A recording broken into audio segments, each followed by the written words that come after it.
Please remain standing as Billy Malden with Motor Racing Outreach offers our invocation. Let's pray. Gracious God and Heavenly Father, it is a beautiful day. And Lord, we are blessed to be able to be here and enjoy it. We ask you to be with these drivers, teams, officials, Lord. Just let everybody have a safe day of racing. Father, I pray for all of us here, the fans that are watching it, Lord. Let today just be full of wonderful memories. And Father, for our nation and the men and women that are defending the freedom that we are enjoying, Lord, we ask you to be with them, be with their families, watch over them, keep them safe. Father, may your peace and your presence just be with us all. In your holy name, amen. You can catch their tribute to Willie Nelson, Johnny Cash, and Waylon Jennings at the Cannery Hotel and Casino tonight at 8 p.m. Here to perform our national anthem, please welcome Highwaymen Live. Oh, say, can you see by the dawn's early light what so proudly we hailed at the twilight's last gleaming, whose broad stripes and bright stars through the perilous fight o'er the ramparts we watched were so gallantly streaming, and the rocket's red glare, the bombs bursting in air, gave proof through the night that our flag was still there. Oh, say does that star-spangled banner yet wave o'er the land of the free and the home of the brave. Race fans, make some noise for Highwaymen Live. Oh, gotta love it in Vegas, all of the acts. Okay, so we've got 300 miles from the Las Vegas Motor Speedway. Drivers getting ready to get inside their car and roll the dice. Who'll come out as a winner? We'll see.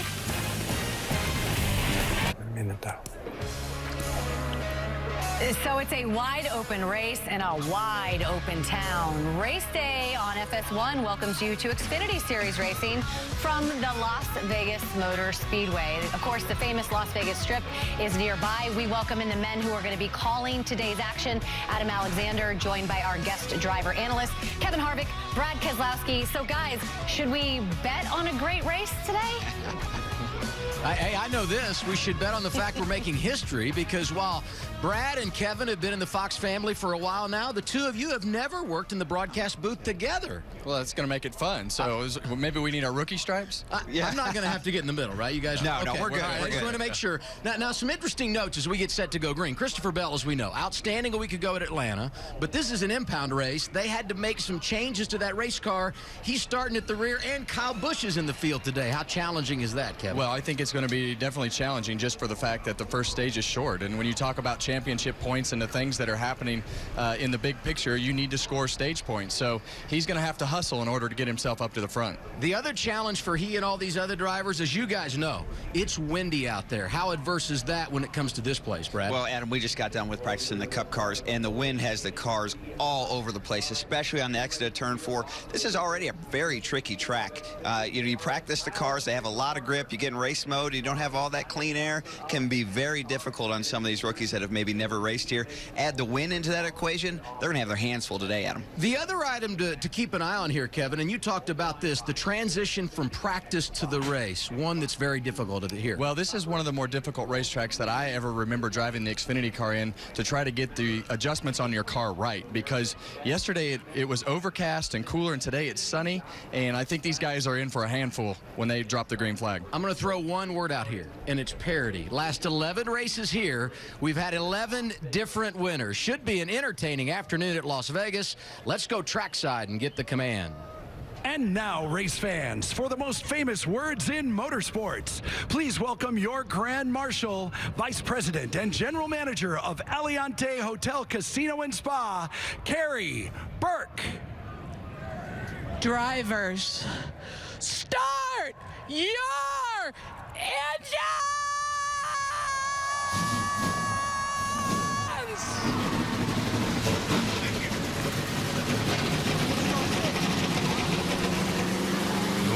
money's worth on the Command today. The engines have fired. We're set to go racing in Las Vegas, and Hailie Deegan going to drive the pace car when we return on FS1. To Las Vegas, everyone. Experience is everything at Las Vegas. Hang on, baby. We're going for a ride. We are green in Las Vegas.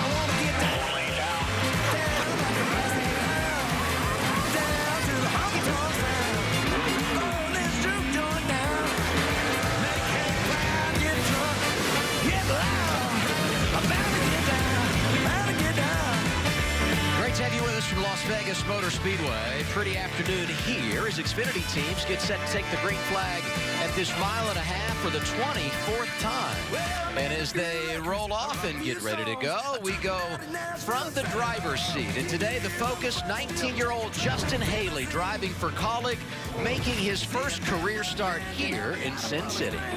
Hey, Justin Haley, this is the Fox booth with Kevin Harvick, Brad Keselowski, and Adam Alexander. Our question is today, we know you have some truck experience here, and we know you made a lot of laps yesterday in practice.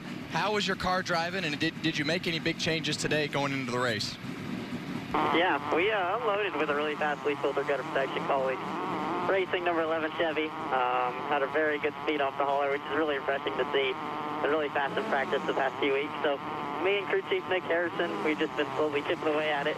Didn't make any big changes today. Obviously, rain washed away the track a little bit, and you guys rubbered it back up. So we got a tailwind down the back stretch. We're gonna have to fight for a good bit of the day, but just gonna try to take what we learned yesterday and apply it to today and how we could run. That sounds great, Justin. This is Brad Keselowski up in the Fox booth, and I wanted to ask you, your crew chief, Nick Harrison, up on the box. The two of you had your best career race last week, finishing 8th in Atlanta. What's it going to take for you to improve on that again this weekend here in Las Vegas?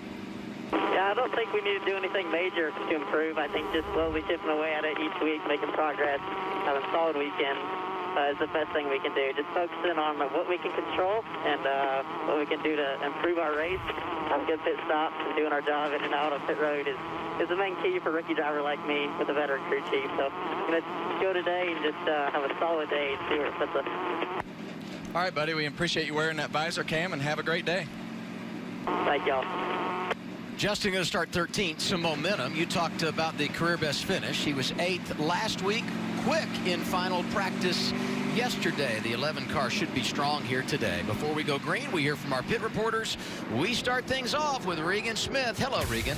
Well, hello, Adam, and good afternoon. Hey, a year ago in this race, Christopher Bell finished in the second place. He's our winner from last week. Unfortunately for him, he was scheduled to start third today. As you documented at the top of the show, he is going to have to fall to the back of the pack for an unapproved body adjustment prior to the race starting. Look for him to work hard to come from the back of the pack through to the front, but his race car has been a mix between loose and tight all weekend long. They haven't hit on the balance yet, so might be a little bit of struggle early on for him. Jason Ratcliffe will have to use a little bit of strategy to get that track position. Jamie Little? Regan, on Friday in practice, Chase Briscoe and his race car were not seeing eye to eye. They made adjustments throughout both practices. Nothing seemed to help. So last night, he reached out to a fellow Hoosier, and it just so happens to be his boss man, Tony Stewart. Tony told him pointedly, if you want to have a chance to win, you cannot race these cars like you do a sprint car. Chase told me today he is going to change up his driving style today and give it a go so he can work his way to the front. Adam? Thank you, Jamie. You're talking about the 98 of Chase Briscoe. Of course, as you said, driving for Stewart Haas.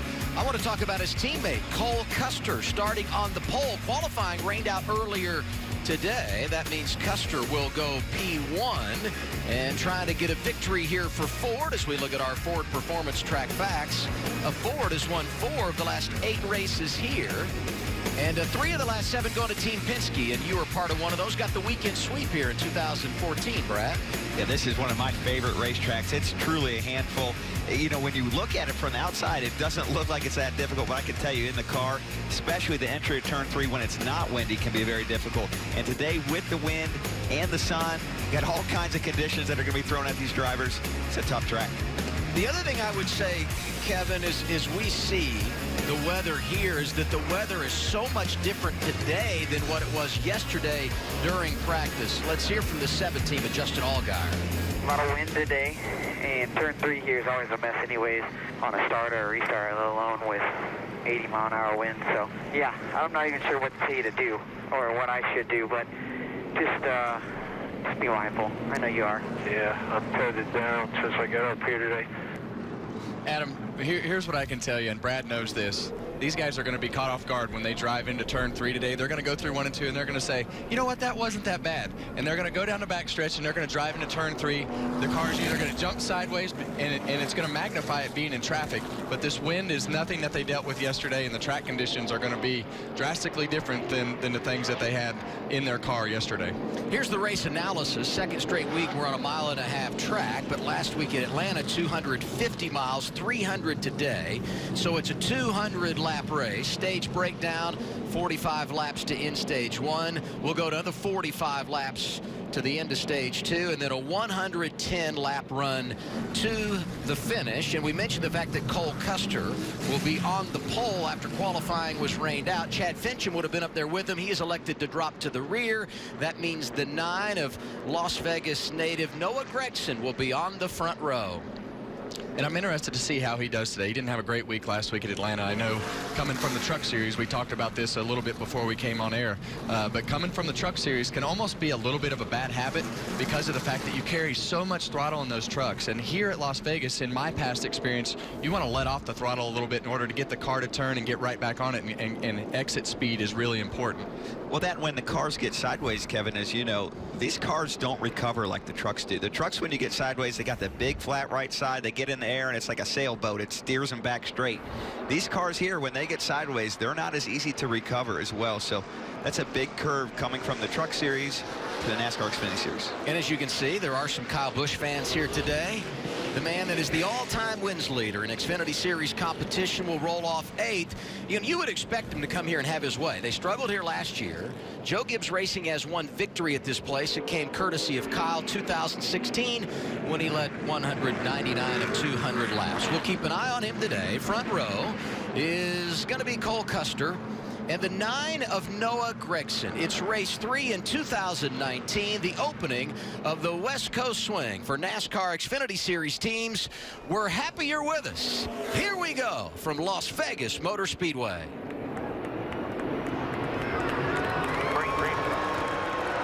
Big wheel spin with the 9 car. That was a great save, Kevin. Yeah, and you know, when those cars are piled up and everybody's trying to anticipate it from the car in front of them, it can really stack things up deep in the field.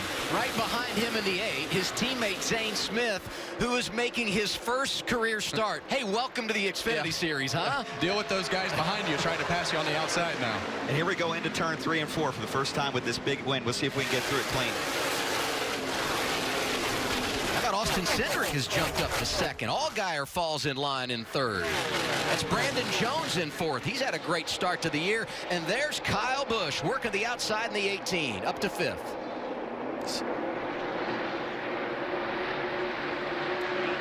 They saw Kyle Busch. Nice and smooth behind.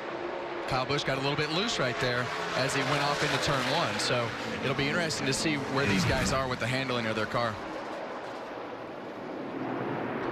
Looks like he got just a little push here on the start. You see the replay from his teammate. Oh, now we got a wreck at 3 and 4. First caution is going to come out early here in Las Vegas. It's the 35 of Joey Gase. Heavy damage to the right front of his Donate Life Toyota Supra. All right, talk to me, guys. I can't see a TV screen. Did you say we were in it? Yeah, we're done. It busted everything. That's the 90 of Donald Teege racing out of Canada for Mario Gosselin. The 90 car spins out very early into the corner here, Kevin. Yeah, and that's what we were talking about before the race. That the way that the wind is blowing today, our Cup cars were very, very loose as we entered the corner, and that's really what you saw. Big hit right there, right in the driver's door. You hate to see that, but it's you know, it's one of those corners where it's already hard, and when the wind is blowing that direction, it's like the car goes through this transition of no air on anything as it changes directions in the wind. And that's an underfunded team. You wreck a race car. First event out west could be a difficult few weeks for them. Under caution early in Las Vegas. 5 laps in here at Las Vegas Motor Speedway for the NASCAR Xfinity Series. Top 5, Cole Custer. He's led every lap. Austin Cindric is second. Then it's Justin Allgaier, Brandon Jones, and Kyle Busch. But let's go back to the guy that is leading this race, Cole Custer. New crew chief in 2019 is Mike Shiplett. If you followed the Xfinity Series, you know what a star he is on the pit box. Didn't come over to this race team until December. He had been at Chip Ganassi Racing. He comes from Ohio. He wanted to be a race car driver, spent time behind the wheel, then made the transition to the crew side, loves to scuba dive with his wife, Brooke. 17 career wins with 7 different drivers, Regan. Well, 17 wins, and 2 of those wins came at Las Vegas 1 year ago. You like this racetrack, Mike, but a little concern early on there. Did your driver run over some debris from that wreck? Yeah, under that caution, the Haas Automation Ford Mustang, we just hit something with the splitter. It just bounced over the nose. No damage or nothing like that. So we're just looking for a good race here. We got 195 laps here to go. So we got a long race and keep the Ford Mustang up front. Well, good luck today. Thanks, Mike. Thanks, Regan, and that's today's Driving Trust, sponsored by Midas. You know all about Mike Shiplett and everything he brings to Stewart-Haas Racing, Kevin. Well, he does. He obviously brings a lot of experience. He brings a lot of race wins and a lot of things from the 42 team that he had last year with all the success that he had last year. So you do see a little bit of damage on that splitter right there. So I don't think that'll be a big deal. Do you, Brad? No, I don't think that's the end of the world. It's certainly not what you want. It definitely hurts the car, but I think it's fairly minimal. Not like what we see here with Joey Gase's car. That's some pretty severe contact. Hate to see that. We did mention that Joey's driving a Toyota Supra. The Supra paced the field today, and behind the wheel, Hailie Deegan, who got a huge win here on Thursday night on the dirt, opened up 2019 with a victory in K&N West competition. We had her on yesterday during practice. What an electric personality, and for the first time in the history of NASCAR, 72 years, a young lady is leading the championship chase. What a great story. Congratulations to her. You know, the great thing about Hailie is we've had her on the radio show, and I've been able to talk to her several times. So, you know, I think to see her enthusiasm, she speaks well, she talks well, but she loves to race. She has great experience in the off-road stuff, and she is a student of the sport, trying to learn what she's supposed to do and how she's supposed to do things. But when you put her on the dirt over there, she feels right at home. So they had 2 great finishes with her, obviously winning the K&N race, and then the World of Outlaw race came down to the last lap. So fun to see all the racing here at Las Vegas Motor Speedway. I think that's genetics. Yeah, right there. that's right. Yeah, her dad, of course, Mr. Deegan, Brian Deegan, has a lot of success in all forms of dirt racing. You mentioned the World of Outlaw race. Christopher Bell was competing in that, had to start at the back today. Most recent winner up to 23rd after a couple of laps under green. And there's a look at the 22 of Austin Cindric on a run of top 10 finishes. Solid start to 2019 for the second-year driver out of Mooresville, North Carolina. So, Brad, you're around Austin, and we've talked about how much better he has been on the racetrack just by, looks like he's making better moves, not tearing up the cars as much. What do you think has contributed to that as you look and see the success? I think experience and confidence. You know, I think he sees some of the other drivers that have maybe gotten in the car or drove at Team Penske, and they give him a data point that gives him confidence that, hey, I know the car's capable. I know that if I just and maybe a little more patient, things will come to me. And I think he's been able to take advantage of that and learn that. Sometimes the hard way, but sometimes that's how you have to learn. But yeah.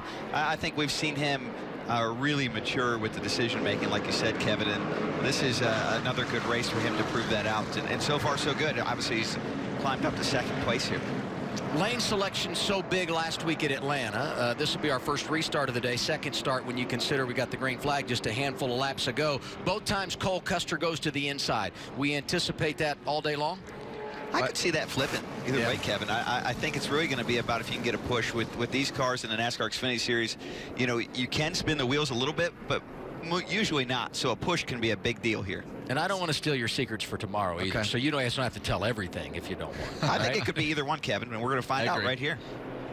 Going back to green as we complete lap number 7.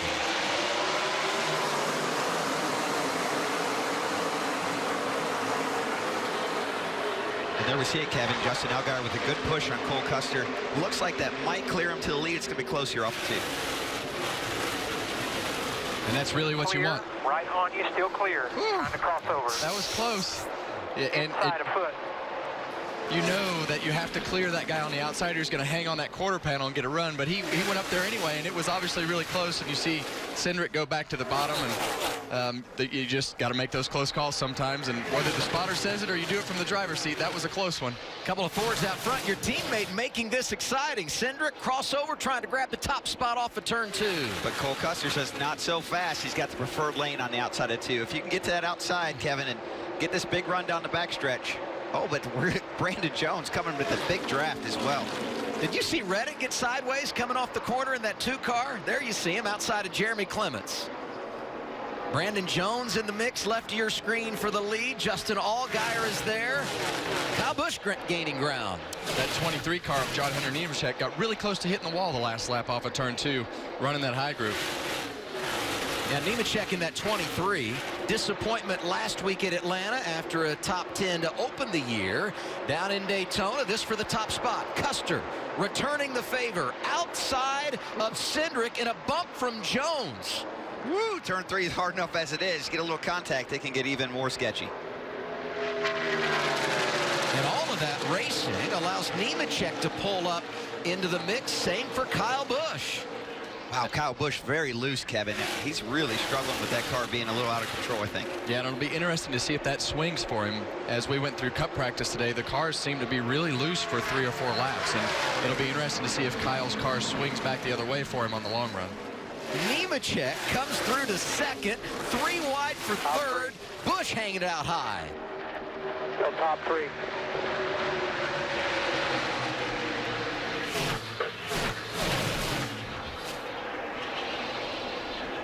I think it's starting to come in, Kevin. Yeah.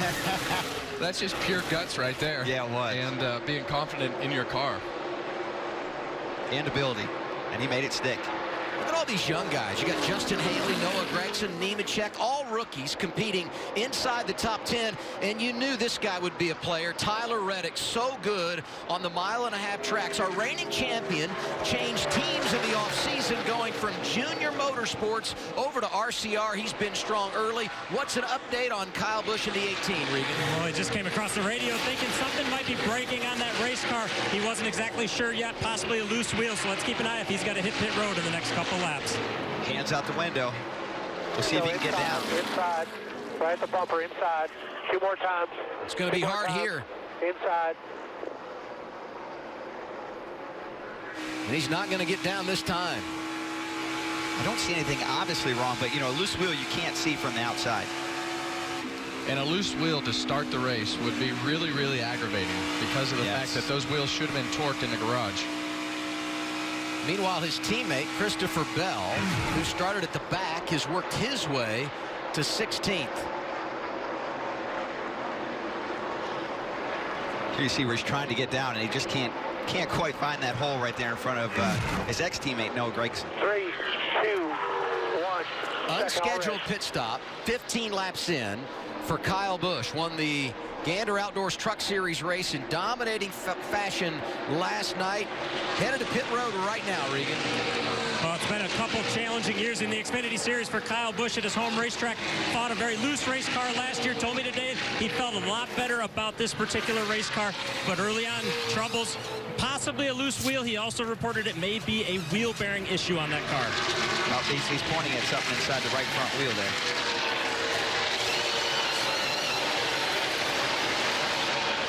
Meanwhile, Tyler Reddick continues his climb in the 2. You know, here's a team that's been playing catch-up all season long. Wins the pole at Daytona. Problem with a tire, had to start at the rear. Drives to the front, finishes in the top 10. Last week, started 12th. Worked his way into the top 5 at the end of the race. 12th is where he started again today. Reddick is 3rd right now. And here's another old dirt racer making up some ground early. Christopher Bell led all but 20 laps last weekend at Atlanta. And he's now in the top 15 as we've completed 17 laps here in Vegas. What about Justin Allgaier? Top 5 for him right now, Jamie. Yeah, such a good racetrack for him statistically. 6.4 is his average finish. Finished 3rd and 2nd last year. Fastest in practice. As you see the 19 get a little squirrely on the bottom. But Justin's saying he was a little aero-tight earlier in the bright sun. But now most of the track keeps getting that cloud cover with dark thunder clouds. He says the car is definitely getting tighter, but it's not holding him up.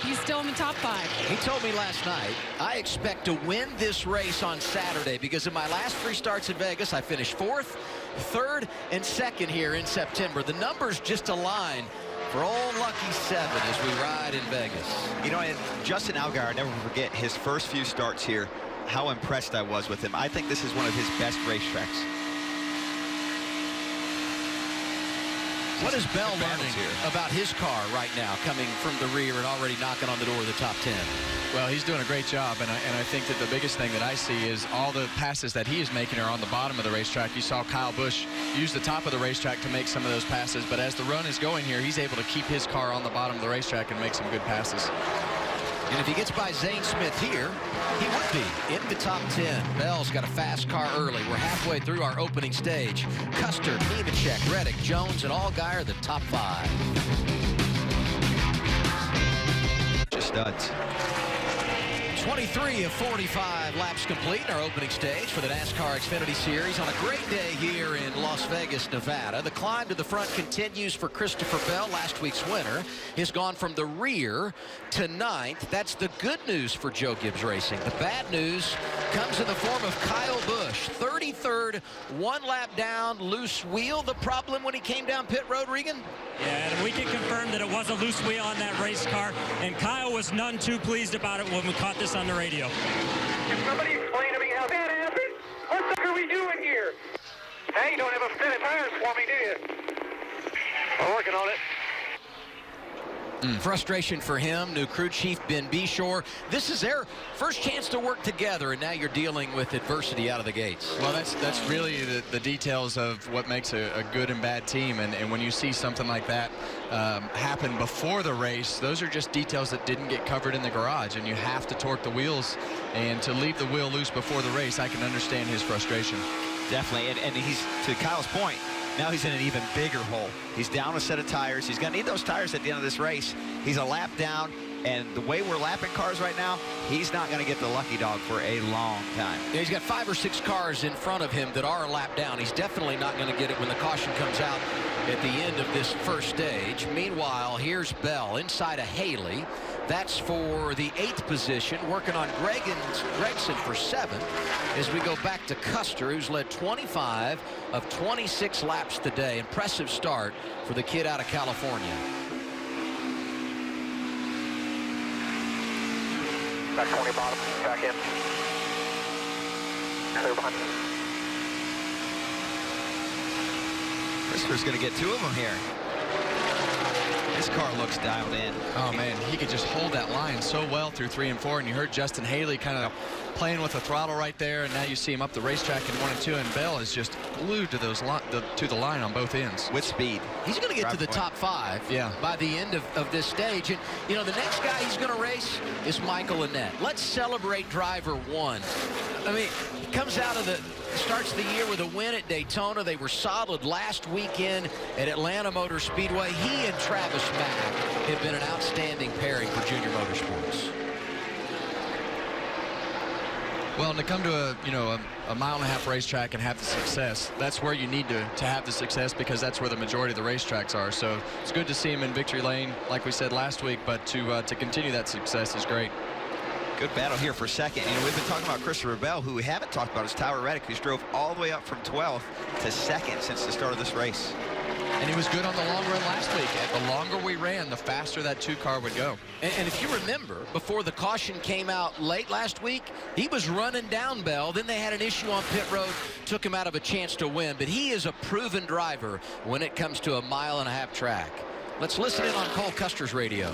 Am I not running high enough in 3 and 4? You think I'm running too high right there?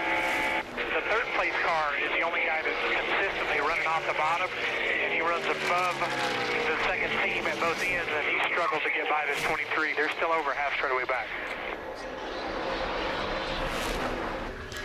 Well, the one thing I would like to have seen him tell Cole Custer right there is your lap times are still good. Wherever you're running, your lap times are good. The guy that you're going to be racing is Christopher Bell, and he's a couple tenths faster. But your lap times are still okay for this stage. But you're going to have to tell us what we need to do to the car in order to make it better to race with the 20. His lead is 3.5 seconds. Do you feel like you get in no man's land a little bit when you have no one around you and no baseline on what's happening? Without a doubt. You can find yourself get kind of lulled into a sense of complacency as we see another battle here for second. We're talking about Tyler Reddick driving up the second, but now Brandon Jones is starting to catch fire. Jones has been really impressive out of the gate this year. Top 5 runs in both Daytona and Atlanta. Got it in the win today. The driver from Atlanta, Georgia, second place to Cole Custer. I'm going to open up 2 beers. Okay. You tell me which sounds more refreshing. Gotcha. This one? Or this one? Bush. Definitely the one that went Bush. What beer is that? Are you being serious? Yes. It's Bush. Right.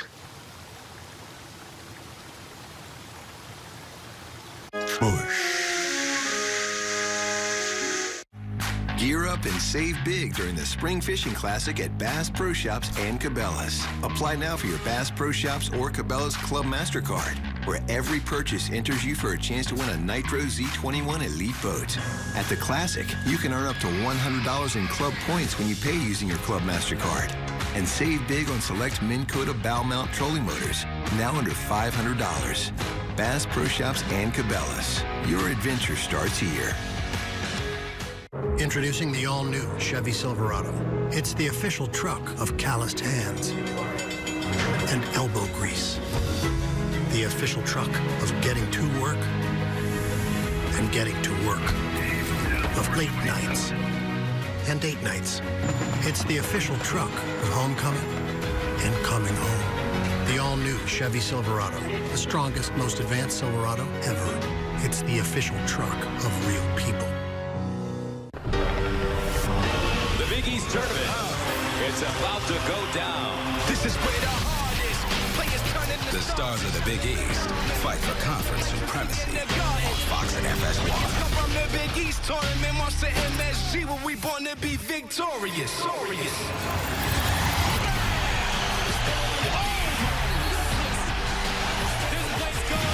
2019 Big East Tournament, March 13th through 16th on Fox and FS1. 40 drivers, 3 months of anticipation. Everybody's in brand new fire suits. Everybody's in brand new paint schemes. Pit crews getting back into race mode. In the race shop, we're building new cars. Let's go racing drivers! And we got to live with each other for 36 weekends. Get out of my box. People are going to get pissed off. There's a lot of crazy maneuvers that guys will do.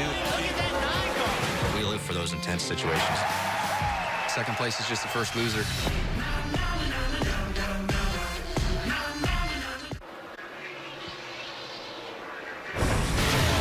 Start today for Cole Custer here in Las Vegas. We've been having a lot of fun with our Xfinity coverage, playing a little game with these young drivers, dirt versus pavement. We've got them coming from everywhere. What do you guys see here? Well, the dirt guys never liked my opinion of it because I always thought dirt was for plowing potatoes.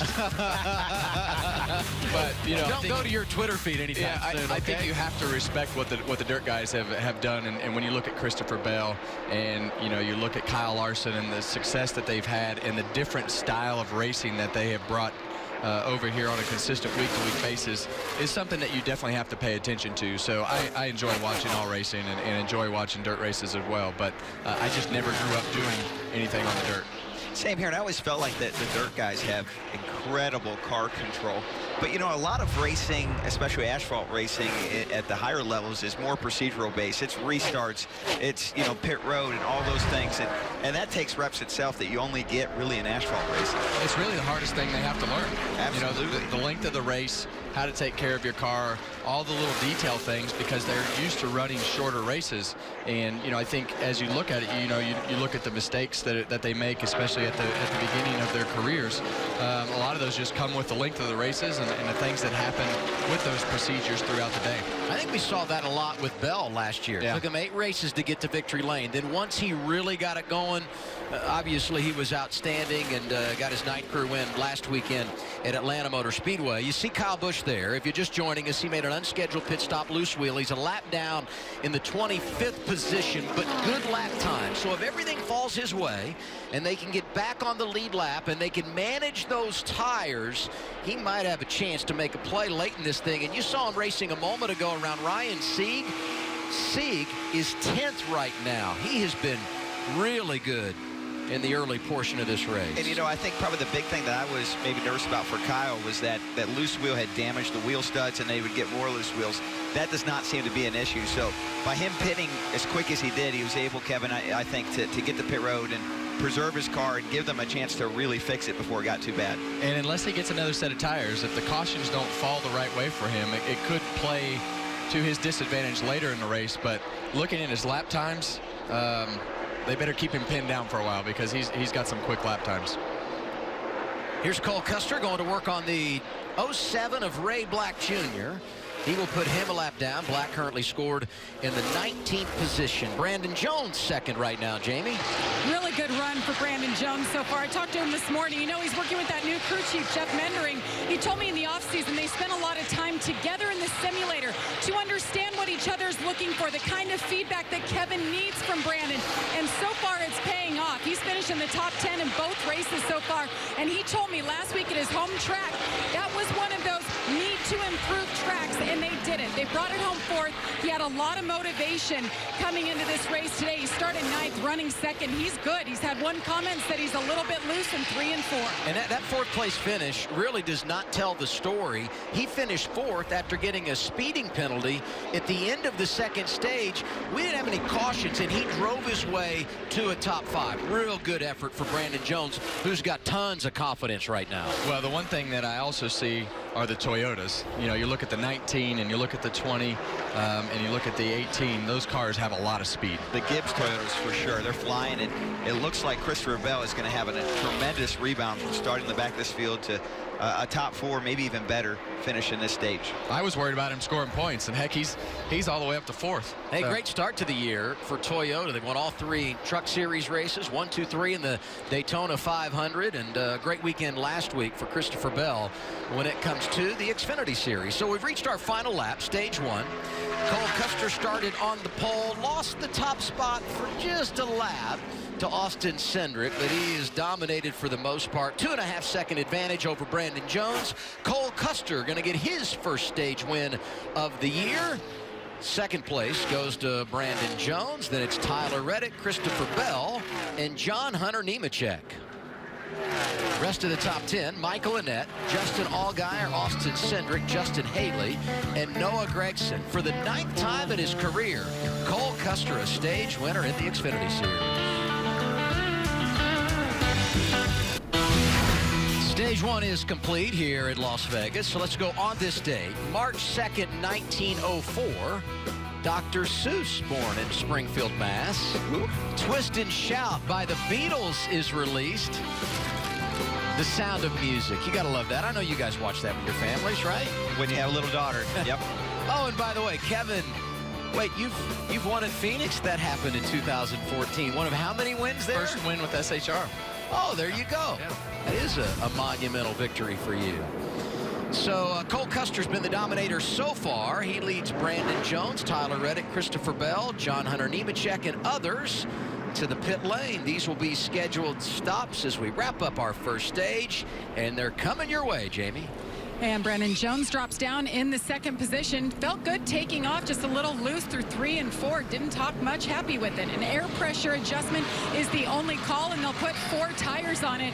Meanwhile, the 7 of Justin Allgaier, tight everywhere. You see him in the bright number 7. They're going to undo the changes they did last night. A 4-tire stop, Regan. Tyler Reddick on the bottom left of your screen is on the splitter too hard when he runs the bottom of the racetrack. When he runs up on the top side, though, the race car is too tight for him. And in the bottom right of your screen, Cole Custer, he needs to turn the center just a little bit better, but he doesn't want to be any freer off of the corner. The lap times for the team, they're very happy with him. They don't want to make very many big adjustments. Number 1 pit stop for Cole Custer after they were on the pole a week ago, but he's not going to gain the top spot exiting -3 for the 00. It's Tyler Reddick and the RCR team that goes +2, and they lead him off the pit road. All right, let's see if we can get a word with Cole Custer. Hey, Cole, this is Kevin and Brad up in the Fox booth. Congratulations on winning that first stage there. Tell us about the racetrack. We saw you moving around, how your car's handling, and what you think so far. Yeah, I mean, I think our Haas Automation Mustang's been pretty good, especially on the long run, which is kind of what we wanted to do coming here. But I don't know. I mean, I think we're going to have to deal with a little bit of dirty air here, but see if we can get back to the front. Seems like the top off of turn 4 isn't working that great. At least for me, I don't know if that's just because of the wind blowing that way, but I don't know. You have to make the boost to get back up there. All right, man. Thanks for talking to us. Have a good second stage here. Thank you. You know, Reddick gains the lead off of pit road. That's big. That team had an issue. Final stop last week, rebounded today. He'll be the race leader when we begin stage 2 after the break.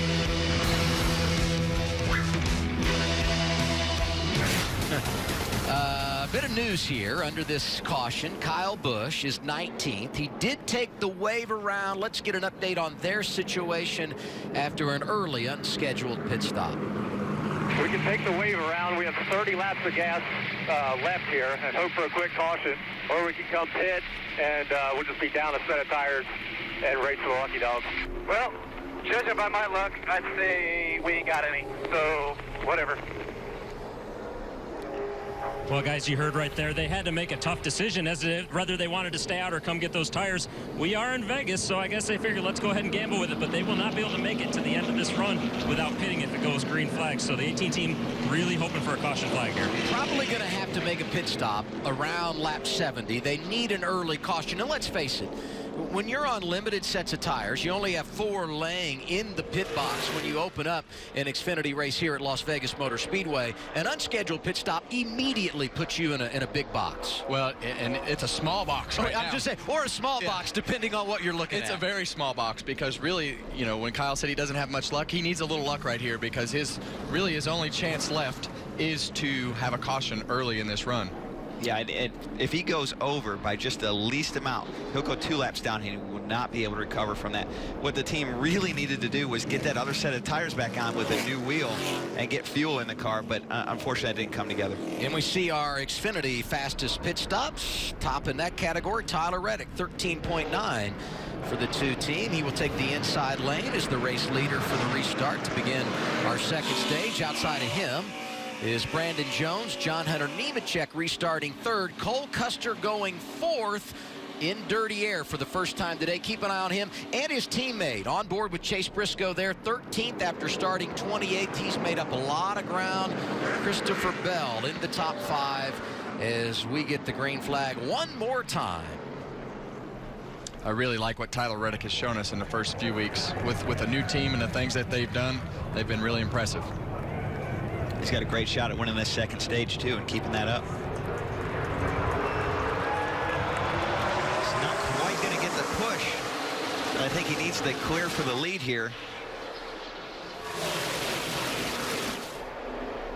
And the one thing that we saw them fight a lot last week on that 2 car was the fact that they didn't get going as good as everybody else. So it'll be interesting to see how his car fires off right here compared to Brandon Jones on the outside and some of those guys behind him. The balance of the long run car versus the short run car. So far, so good. Reddick on point. Here comes Nemechek. Bell there as well.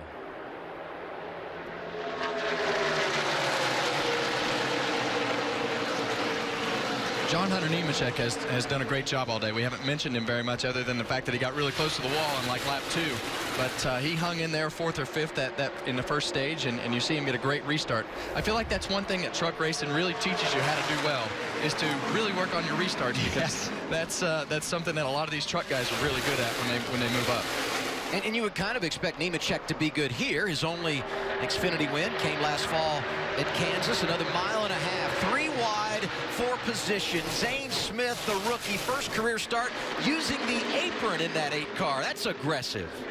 Driving up, trying to battle for 9th position here with Austin Cindric and his teammate, Justin Allgaier. Justin Allgaier is going to have a run on the high side here. Maybe try to make a move back on him. You know, we haven't said Austin Dillon's name. Driving the 10 car, a second vehicle entered for Kaulig. He's a former winner here. He's been outstanding in cup practice this weekend, but they have struggled today. Spent the entire afternoon outside the top 10. Yeah, I'm with you, Adam. I really thought that Austin would run a little bit better today. This has always been a really good racetrack for the RCR guys, and we know that the team that he's driving for obviously has a good relationship with those guys, so I expected him to run a little bit better today, and maybe they'll get it fixed up. What's the latest there, Jamie? Well, and because this is a part-time team and qualifying was rained out earlier today, he started back in 31st. But yesterday's problems continue today. The car is just too tight for him. He cannot turn, cannot get off the corner the way he wants it to. Chris Rice making the call. And remember, this is just the second time Austin has run with them, so they're still trying to get to know each other a little bit and understand, but the car's certainly not turning. And that's tough here because this is a momentum racetrack. I mean, you have to have the car turning. It's a fine line between turning to the center of the corner and through the center of the corner and having it tight enough to where you can have that grip to be aggressive with it. So it's a balancing act, but when it's too tight, you're dead in the water. Very much so, especially in 1 and 2 over the big bump down there. But you got to do what you can, try to make it through this stage. Give your team a chance to adjust on the car. Teammates racing for third. The 20, Christopher Bell, coming from the back. And to the inside of third place running Brandon Jones. A few car lengths back, John Hunter Nemechek, who's in the second position. I'll say it again. I like what Michael Annett is doing. And such a great story for his crew chief, Travis Mack. Last year, working on that 95 on the Cup side for Levine Family Racing, lost his job, didn't know where he was going to go, landed at Junior Motorsports, and he has really hit it off. Here we go in the wrong direction and sideways. That's the 22 of Austin Cindric. Stay in it. Now lock it down, lock it down, lock it down, lock it down. And this is exactly what Kyle Busch needed. This will put him back on the lead lap, and boy, talk about a game-changing moment. Got to have some of that luck while you're here in Vegas. Wow. And he can definitely change his tune on the luck because he got a little bit of luck right there. How's your splitter contact? A little bit of damage to the back of Austin Cindric's car, but I don't think it's that bad. It looked to me like, Kevin, that the 8 car of Zane Smith, making one of his first starts of his career here, gets a little loose underneath him and just kind of uses a little bit of racetrack to save it, but Austin Cindric was there and he clipped him. Austin doing a good job of making the least amount of damage possible in what could have been a bad situation. And it kind of lures you into driving the car hard and when you're new and not really knowing what the cars are going to do. And when you're underneath somebody, it just jumps out on you for the first time and you have to chase it up the racetrack, and that happens. The view from Justin Haley's bumper. Cindric was running inside the top 10. He led a lap early in this race. Yeah, and where you see that car go up the racetrack, there are some huge bumps in the racetrack right there that make the car move around a lot. So if the car gets loose right there, it just naturally goes up the racetrack, and as a driver, you chase it. So it's kind of all happens pretty quick. When you see the hood flaps come off Austin Cindric's car, that's going to be a big deal for them. That'll really hurt their performance. He doesn't have a lot of damage. That's the biggest damage on the car right now. Those are very hard to fix. The good news for this team, only 19 cars on the lead lap. So if they can get it buttoned up, he'll have a chance to climb back up toward the top 10 where he's finished in 5 consecutive races. The bad news is I don't believe NASCAR will let you race without the hood flap. So they're going to have to figure something out to get that hood flap reattached. At Daytona and Talladega, will they let you race without a roof hatch? Because unfortunately, I can attest that no, they will not. That was mean, wasn't it? It was a little bit. That's okay. I got it fixed again. But so Austin's going to have to come down here and get new tires on his car, and we'll see if they're able to fix those hood flaps. Remember, he's on a big streak here. We have 5 races of top 10 finishes going back to the end of last year. So getting these fixed will be important for him to keep that streak going. Well, his crew chief, Brian Wilson, has a victory here at Las Vegas. Did it with Joey Logano a few years ago. How difficult, put in perspective, is changing this, doing this maintenance in the middle of a race? This is not something we often see. Well, they're obviously prepared, so that's a good start because if you weren't prepared for this, it would be a really big problem to not have the hood flaps prepared. But you see them putting the screws in, it doesn't look like it's going to be that big a deal. Yeah, we're very prepared for this. The Fords have been having a lot of issues with the flaps and spins, so the teams have kind of came prepared for that in all the series. Let's watch it one more time, and we'll keep an eye on this thing spinning, and watch just in front of the driver there at the base of the windshield. You see those hood flaps? What those are meant to do is evacuate air from underneath the car, so when you get sideways, the car doesn't take off and fly. Keep in mind, you know, a race car is going around 180 to 200 mile an hour around these racetracks, and it'll fly when it goes backwards, so this keeps them on the ground. What's up, Jamie? They're on pit road. Well, Austin Dillon, I talked about how tight the car was. They just decided to come down, make an adjustment. 2 rounds on the track bar. They pulled some tape. No tires, Regan. Well, Kyle Busch will finally get those tires that he needed the last run, as well as the fuel, which is going to be more important. This is going to be the scuffed tires that came off of the car earlier in the race. They got that right front back as you see them putting the lug nuts on the wheel because they didn't have time to glue up this set of tires. They just got it back from Goodyear, so they'll put these scuffed tires on, and he'll get his race restarted. We'll see where it cycles out, but he should be somewhere right around 19th or 20th on this restart.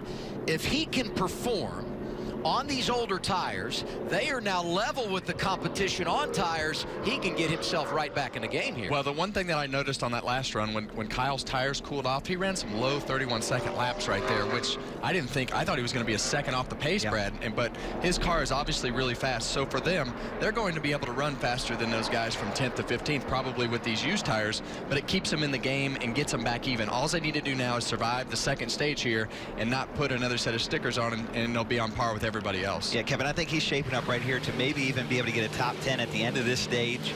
That will put him in position, like you said, for that final stint, to be able to make a challenge with Reddick, Nemechek, and Bell, and Jones and Custer. So I think we got about 6 cars right here who have really stood out the entire race. Kyle, unfortunately, hasn't had a chance to show that. With this opportunity, or this yellow, has created an opportunity for Kyle to showcase that later in the race. That's going to be really important to stay tuned and watch how it unfolds. Kyle trying to do something this weekend that's only been done twice before, both times by him. That's sweep a weekend. Gander Outdoors Truck Series, Xfinity, and Monster Energy NASCAR Cup. He did it twice at Bristol and won last night in Truck Series competition right here at Las Vegas. What do you have for us, Regan? Well, it's been a fun-filled weekend for Tyler Reddick so far. We documented in practice yesterday he had issues with his radio and his helmet. That appears to be better for him today, but he also missed a shift at the very end of practice. They had to check through that race car to make sure everything was good.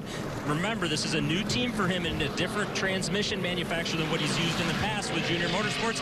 Then to add to that, last night he ate some seafood that didn't agree with him. He has had a little bit of a stomach ache all day long today, he told me, as he climbed in that car. So fighting a lot of different things, but Brad, as you know, sometimes when you don't feel good, you can have your best days. Absolutely. I can promise you he's very quiet in that car. The body language that you displayed the minute that we got that report was outstanding. You know that? Well, thank you. I maybe have been here once before.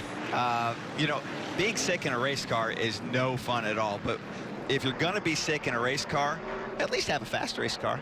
He's got a very fast race car. Driving the 2, no less. Yeah, you're right. Maybe the numbers Different got a problem. Team, but I'll tell you, eating seafood in Las Vegas, I like to joke with my guys all the time. I know this is known as a food town, but there's not a lot of water around here, so I don't know where that seafood could have came from. Oh, I had the salmon last night. I'm a little nervous now. Here we go, coming back to the green to restart stage 2. Front row, Reddick and Nemechek.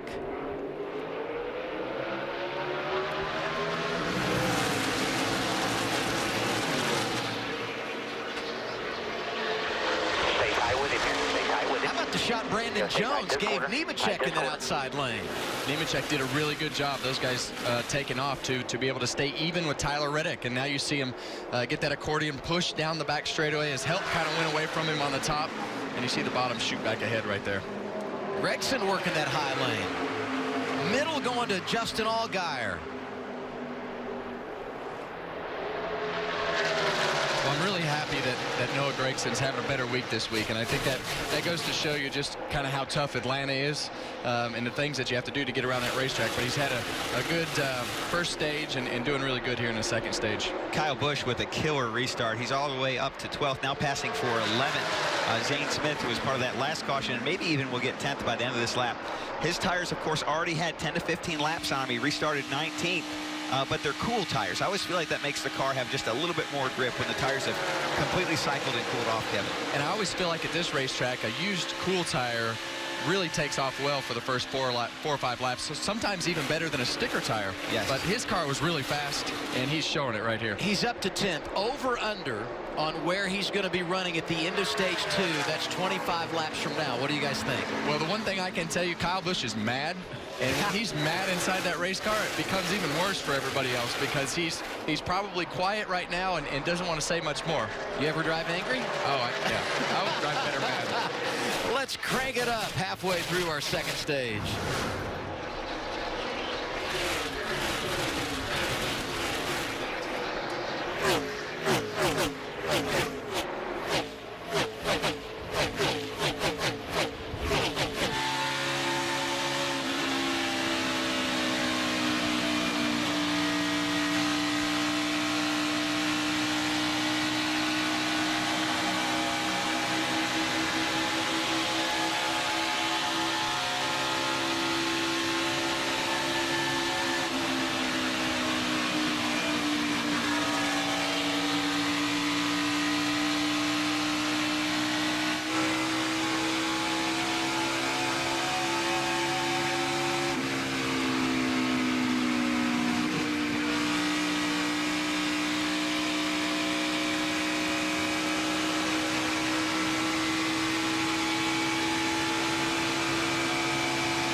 Just joining us on this Saturday afternoon. Happy to have you with us live on FS1 from Las Vegas Motor Speedway with Kevin Harvick, Brad Keselowski.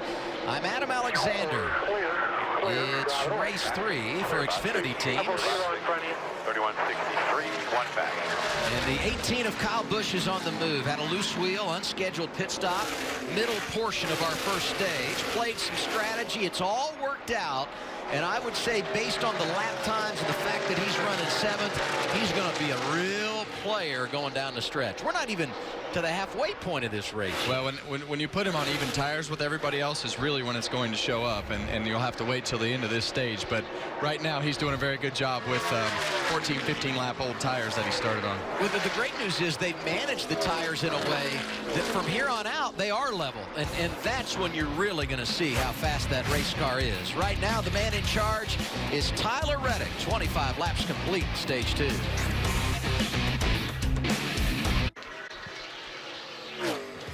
Take a look at the top 5 here at Las Vegas Motor Speedway for the NASCAR Xfinity Series. Tyler Reddick in the top spot. Second now is Christopher Bell. Best he's been all day. Of course, he won last week at Atlanta. Had to come from the back this afternoon. Then it's John Hunter Nemechek, Cole Custer, Justin Allgaier, but the 7 under attack, forget it. Old tires, no problem. Here's Kyle Busch in the top 5. I think we're figuring out just how good he is right now. And he's been moving all around the racetrack. We've seen him run the top, while Justin was running the bottom there. And, when he went to the bottom and Justin moved up a lane, he drove right by him. So I feel like his car's still better on the bottom of the racetrack, but he's very versatile, which you have to be here to be good. Teammates here, veteran and rookie. That's a net outside of Gragson for 8th. And, just in front of Kyle Busch, Cole Custer, so good in the opening stage, lost that clean air when they cycled back on the pit stops, and the dirty air has not been good to the 00. No, it hasn't, and I think, that's obviously something that, you have to work on with your car. And what you talked about a little bit earlier, Brad, you kind of get lulled to sleep there while you're leading a race, not really knowing where you need to be on the racetrack or how fast you need to go.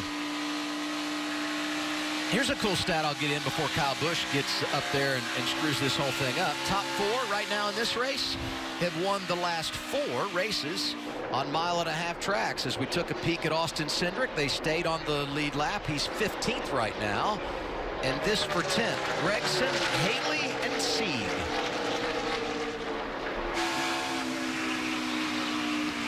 Sieg making the bottom work here. Looks like he's going to pass both of them. That team out of Tucker, Georgia is really upgraded. Started the season 4th at Daytona, 11th last week at Atlanta. A lot of RCR equipment. Shane Wilson over there calling the shots on the pit box, and he now finds himself in the 9th position. It's great to see a young team that maybe doesn't spend all the money that the power teams do having success. They are doing it so far. We're 3 races into 2019. Only 10 to go in stage 2.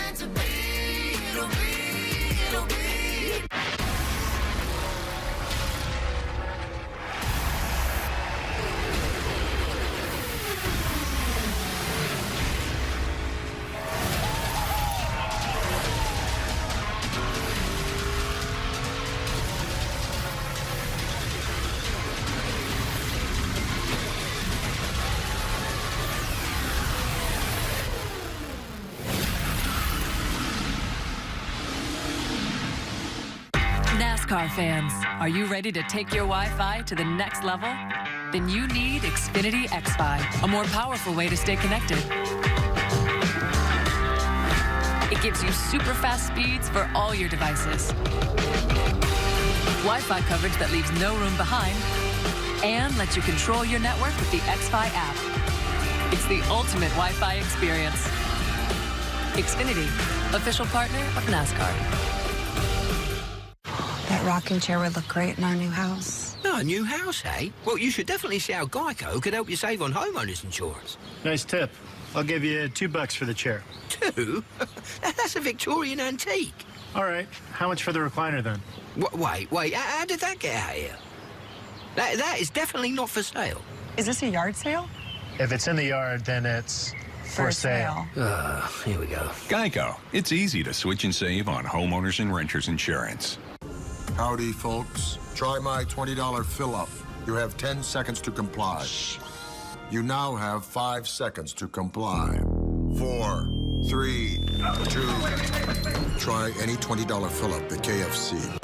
Once a year, we gather around this temple where there are no quitters, just folks thirsting for speed, coming to witness those who never say can't, won't, or shouldn't, and instead are driven by a need to be first over a fear of being hurt. We've all got something to prove, but just a few have the skill to lay it on the line, drop the hammer, flat out and 5 wide. Because in the end, there's 39 losers and only 1 winner. Who's it gonna be? Next Saturday, Shawn Porter returns. Wow! The electrifying welterweight world champion is on a mission to dominate boxing's deepest division. When he defends his belt against #1 contender Yordenis Ugas on an 8-0 hot streak, hungry for its first world title shot. PBC on Fox, next Saturday at 8 Eastern, 5 Pacific, only on Fox and the Fox Sports app. Stage 1 here at Las Vegas Motor Speedway was all about Cole Custer, who led 47 laps so far in the race this afternoon. And stage number 2 has been the Tyler Reddick show. The driver from California, the reigning champion, has the deuce in the wind, a 1-second advantage over Christopher Bell with 4 laps remaining. And here's Kyle Busch. He passed Cole Custer for 5th, and he's going to get to 3rd inside of John Hunter Nemechek. There's a theme developing here. Yeah, Nemechek and Custer here caught a bunch of lap cars, and Kyle was able to kind of slice and dice through them, making some really veteran moves in traffic. And he's got a good shot of finishing out this stage in the top 3, which is really impressive. Totally off of where we were. We thought he was stuck, and he just kind of proved us wrong. He just keeps going forward. So the old tires, back too far. 18 just keeps marching forward. We got to give some credit to his crew chief, Ben Beshore. This is his first time doing this. Ben was an engineer for Kyle on the Cup side and is now full-time crew chief in the Xfinity Series. They took the wave around, took a gamble on older tires, and now they have all the track position they need. They're level on tires, and there's no question he is going to be a real threat as we get into the second half of this race. Adversity for Kyle. Adversity for Christopher Bell. Body modification change prior to the green flag today, so he had to start at the rear. No problems getting to the front for driver 20. And, you know, a lot of that comes with experience, and obviously Christopher's got more experience, but he's got a guy like Jason Ratcliffe sitting on the pit box who's got a ton of experience, tons of race wins. Just look, man, just do your thing. Be methodical about it, go forward, and it'll be fine with a fast race car. Custer trying to get 4th back from Nemechek here. And get an all-important stage point. Yeah, well, you know, and with that 23 car, we talked about how he took off on the restart. At the end of the run here, I feel like he's fallen off a little bit more than some of the other cars. Final lap, stage 2. Green and white checkered flag for the green and white car of Tyler Reddick. 2nd career stage victory. Bell is 2nd. Kyle Busch is 3rd. Custer, Nemechek complete the top 5. And for 10th, that's Chase Briscoe getting around Justin Haley. Good battle there. Allgaier, Jones, Annette, Sieg, and Briscoe, the other drivers that score points. He won the championship last year. He has a new team, but similar results. Tyler Reddick is fast.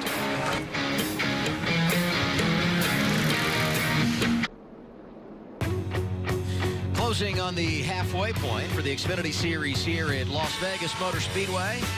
Under our 4th caution, this one comes out to end stage number 2. Our top 5, Tyler Reddick, Christopher Bell, Kyle Busch, Cole Custer, John Hunter Nemechek. And as we get set for pit stops, let's run down the top 10. Justin Allgaier, Brandon Jones, Michael Annett, Ryan Sieg, and Chase Briscoe.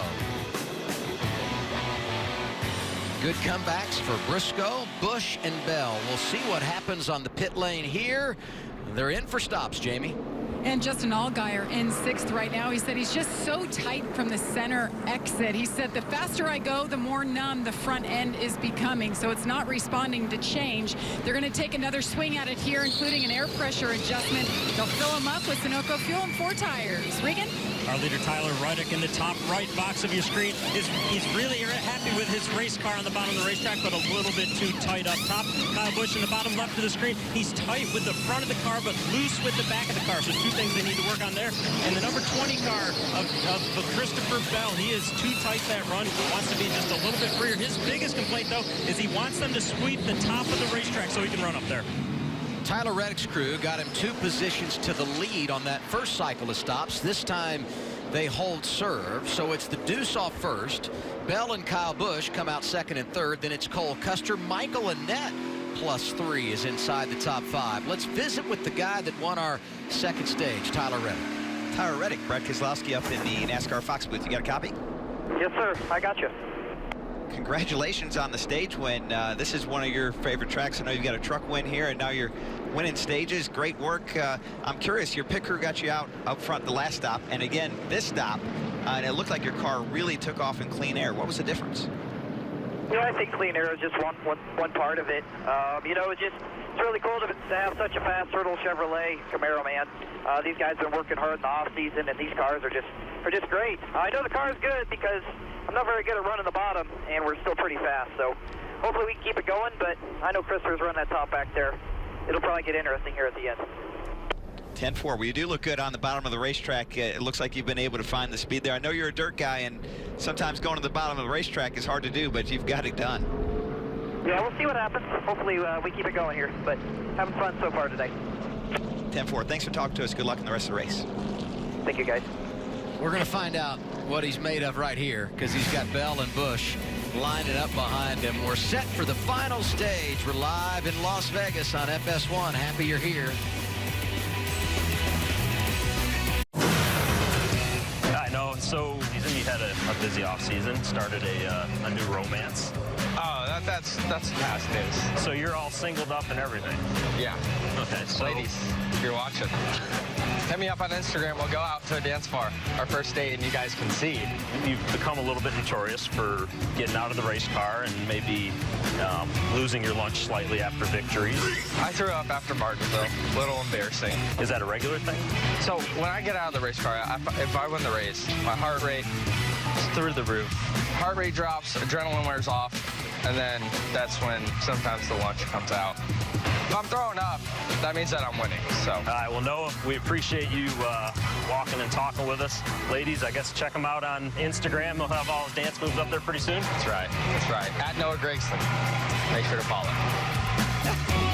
He's 20 years old. He looks like he's 17 or 18. He should be going to the prom with this romance I don't really know what just happened there, but I feel like he invited everybody to offer up a date on Instagram. Is that the new way to do it? Is that, yeah, I think he just asked our audience out. Yeah. You and Delaney just celebrated a big anniversary. We did. Was it 18 years? 18 years, yeah. Whoa, we got married here in Las Vegas at Rio. 2001. God bless Delaney. Yeah. All I can say. Chase, just from my perspective, looked like you were eating the line up pretty good, especially 3 and 4 those last few laps. Yeah, kind of found something down there, I think. 10-4. We want every lap like that this round. Every one of them. Got to be disciplined. In the top 10, first time we've seen that out of the 98 today. Good opportunity here. Yeah, we had a long conversation at the before practice this morning in the garage and just talking about the struggles they were having with the car. So it's good to hear that they're headed in the right direction. Ford development driver who won at the Roval in that 98 back in September, hoping for good things here today. Restart as we head toward the halfway point. Reddick and Bell on the front row. Kyle gives Reddick a big push. He's going to easily clear for the lead, and Christopher Bell's going to get swallowed up here. Brandon Jones aggressive, 3 wide into the corner. Custer on the outside. Got Allgaier behind him. Wow, what a turning point from 50 laps ago. Kyle Busch buried in the 20s. Now here he is competing for the lead.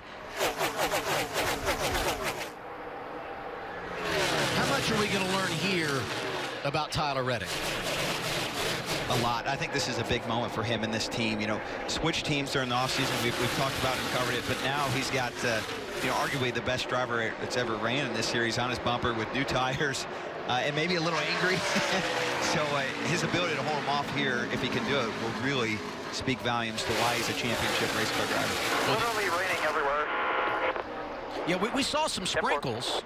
We'll keep an eye on that. Qualifying washed out this morning, lost our first Cup practice of the day, so there has been, surprisingly, some precipitation in the desert this weekend. Who was the last driver to win an Xfinity race in the desert when it rained?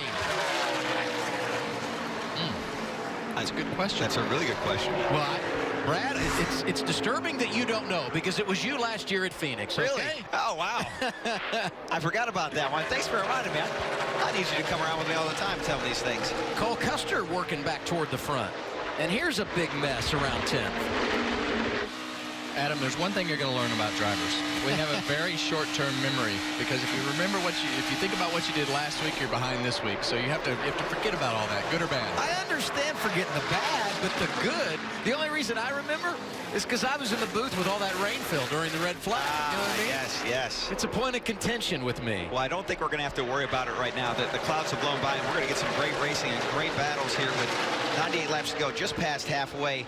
From 5th all the way through 11th, you see cars side by side. These guys are really, really hammering it out here, Kevin, because this is towards the end of the race. This is where you're going to establish the track position that's going to carry you to the end. Yeah, and there's no more stage breaks. There's no more guaranteed cautions. So you know that you need to get everything that you can as early as you can, like you say. And, you know, the one thing that I saw on the restart there was Kyle moving around behind Reddick trying to find something that might work. And Reddick's car was able to hold the bottom and keep that clean air and keep Kyle behind him. So it'll be interesting to see how it goes longer into the run. Rookies mixing it up. Nemechek in the 23, the gray number 9, for the hometown kid Noah Gragson. Attaboy, go get some guys in front of you now. No pressure out back. Nice and smooth. Michael Annett in the 1. Mentioned he won at Daytona. Grew up in Des Moines, Iowa. He wanted to be a professional hockey player. Here he is, succeeding in the upper levels of NASCAR. And don't look now, but behind him, Austin Cindric. How about the rebound for driver 22? I'm still super impressed with the crew guys and how ready they were with the hood flaps. And you can see them on the car here. You can see the black outline on the hood. That was a really important turning point for him, because that could have ended his race. You know, we talked about the rain. It appears to have died down, but the wind looks strong as ever. Regan, what do you feel down there on pit road? Well, it really is, Adam, and I think that's almost as concerning as this rain. The rain's been spitting now for about 10, 15 minutes, but the wind is getting looking really strong as it's been all day long down here. Let's give credit where credit's due. Short run, long run, doesn't seem to matter. The 2 car is strong, and keep this in mind. RCR didn't win in 2017. Only had 1 victory a season ago. New address for Reddick, and he continues to deliver.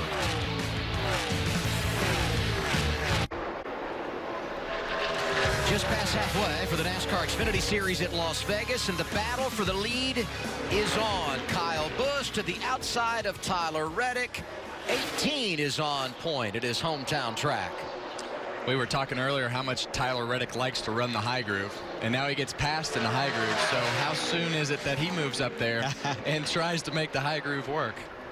And how much of that is driver preference, how the car changes over the course of a run, versus just how you set the race car up to handle a place like Las Vegas? Well, I can tell you that, and here we see a graph of Kyle Busch's day.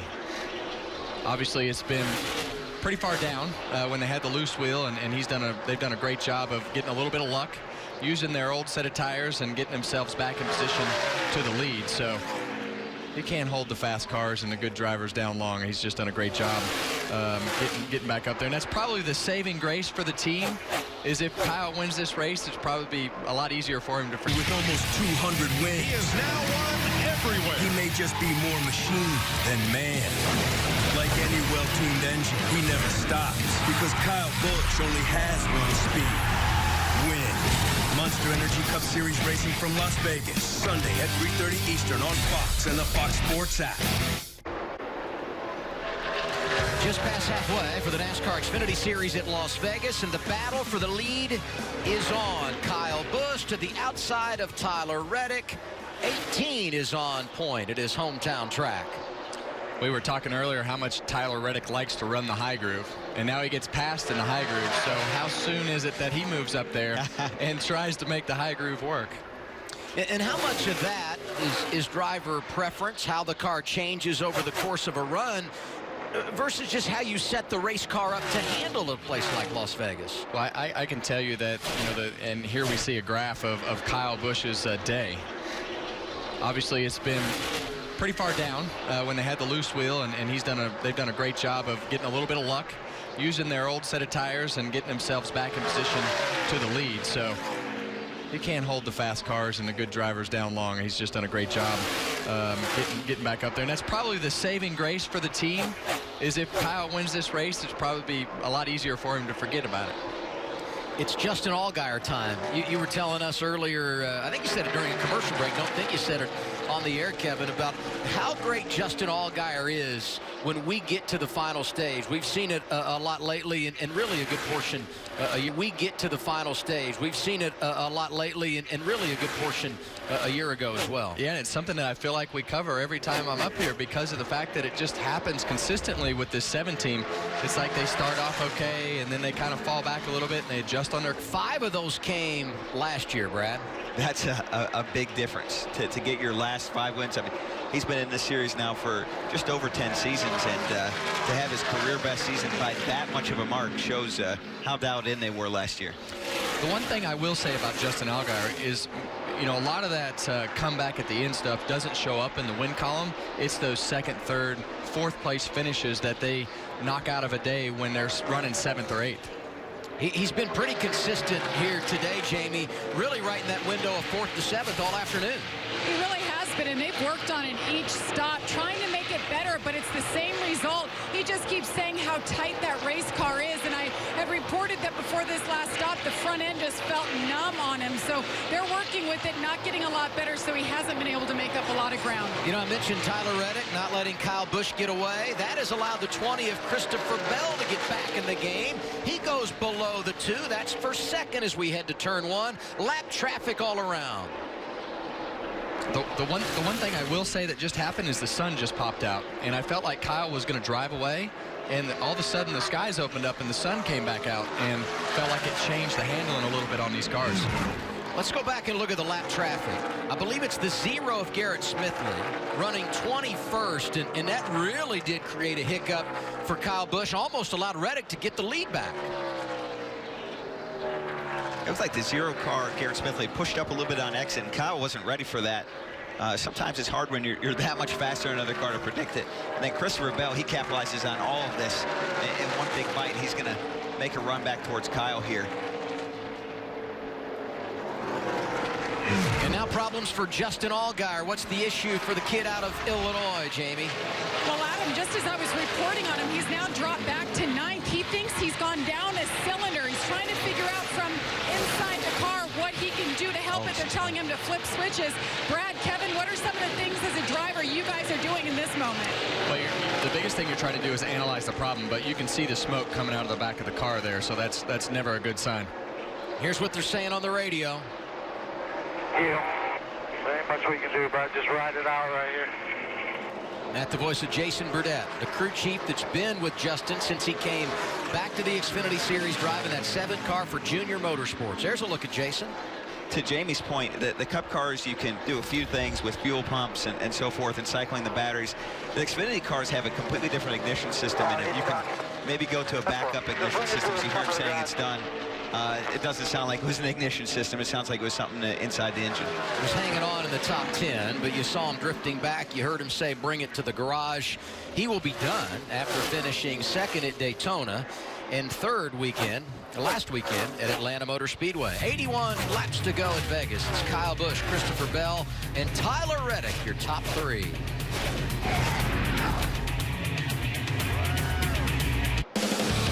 I want to get my partner's opinion on this. I think this is really impressive. Kyle Busch is the only driver to sweep a weekend when it comes to the Gander Outdoors Truck Series, an Xfinity race, and a Monster Energy NASCAR Cup Series event. He's done it twice, both at Bristol, once in 2010, once in 2017. Before I get your reaction to that feat, how about this? A rainbow and a Ferris wheel. This is nice, huh? Yeah, I mean, we really appreciate Marcus Smith lining all that up for us, you know, to line up with the Ferris wheel and everything. So, looks cool picture. What about the weekend sweep? And I know both of you, even if he wins today, are going to say, I'm going to take care of business. No way he gets all 3 this weekend. I'm going to win it tomorrow. But how would you put in perspective what he's been able to accomplish winning 3 races in 3 days like that? Well, there's just so many things that can go wrong, Brad. I mean, you know, from pit stops to driving the car to just getting your car to go fast enough to compete with everybody else is hard enough in one series, let alone 3 of them. So, you know, obviously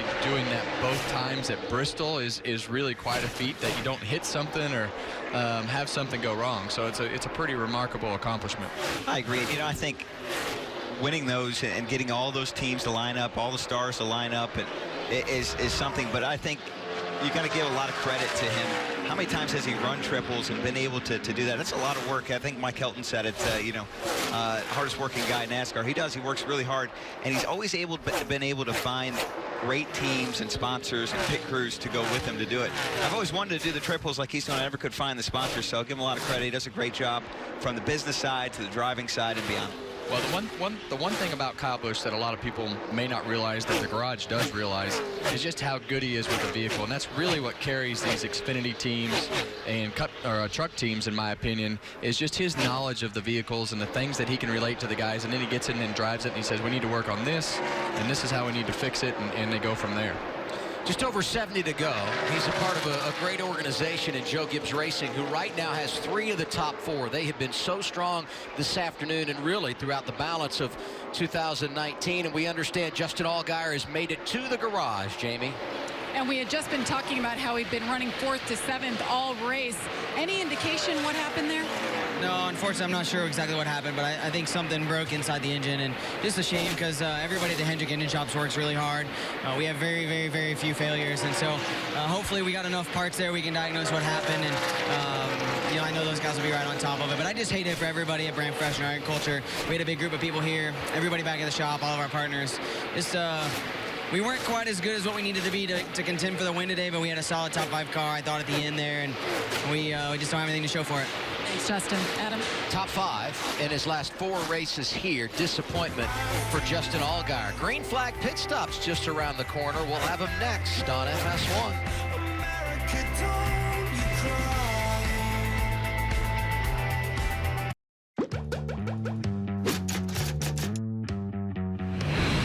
Hey, Red, is very tricky here. I think it's part of the sand in the desert. Makes it pretty slick. Pit boxes are really slick. Mind your P's and Q's and not really overdrive the equipment. There's a lot more to lose for sure. Pit road's really hard. You're trying to maximize your lights and go as fast as you can without speeding. And if you don't push hard, then you're going to lose a bunch of spots on pit road. But at the same time, it's not worth speeding, and you have to pay really close attention to all your surroundings. Laps away from a cycle of scheduled green flag pit stops here at Las Vegas. You guys agree with the fellows? Challenging to get on and off here under green? Very challenging. And, you know, the one thing about this particular pit road, it's hard to pick up the entrance, and you carry so much speed so far around the corner because of the way the entrance is. But, you know, with the banking and everything that you have going on, you can carry a lot of speed, and you have to do all your braking on the racetrack. But your margin of error is pretty low here, pretty high here. Pretty low. I don't know what I'm saying, Brad, but it's hard to get to pit road. It's not easy. Yeah. And one of the things I do see is all of our leaders right now are running high up against the fence, like you see Noah Gragson right now. And that means they're going to have to run low to come to pit road. So you're going to have a little different kind of change in driving styles to enter pit road as well. The other unique thing about this pit road is it's got a little bit of curve on each end of pit road, but with that entrance being so hard to get to and having to be and being able to carry so much speed, we wind up seeing several speeding penalties on pit road at the entrance of pit road. Had 7 here in the Xfinity race last September, and a bunch on the Cup side as well. Kyle Busch leading, 61 to go. Right next to the fence at 3 and 4. About the same in 1 and 2. Third with you, running to the middle at the top, then coming down. He gets a little higher than us in the middle. We get there a little sooner than him. Looks like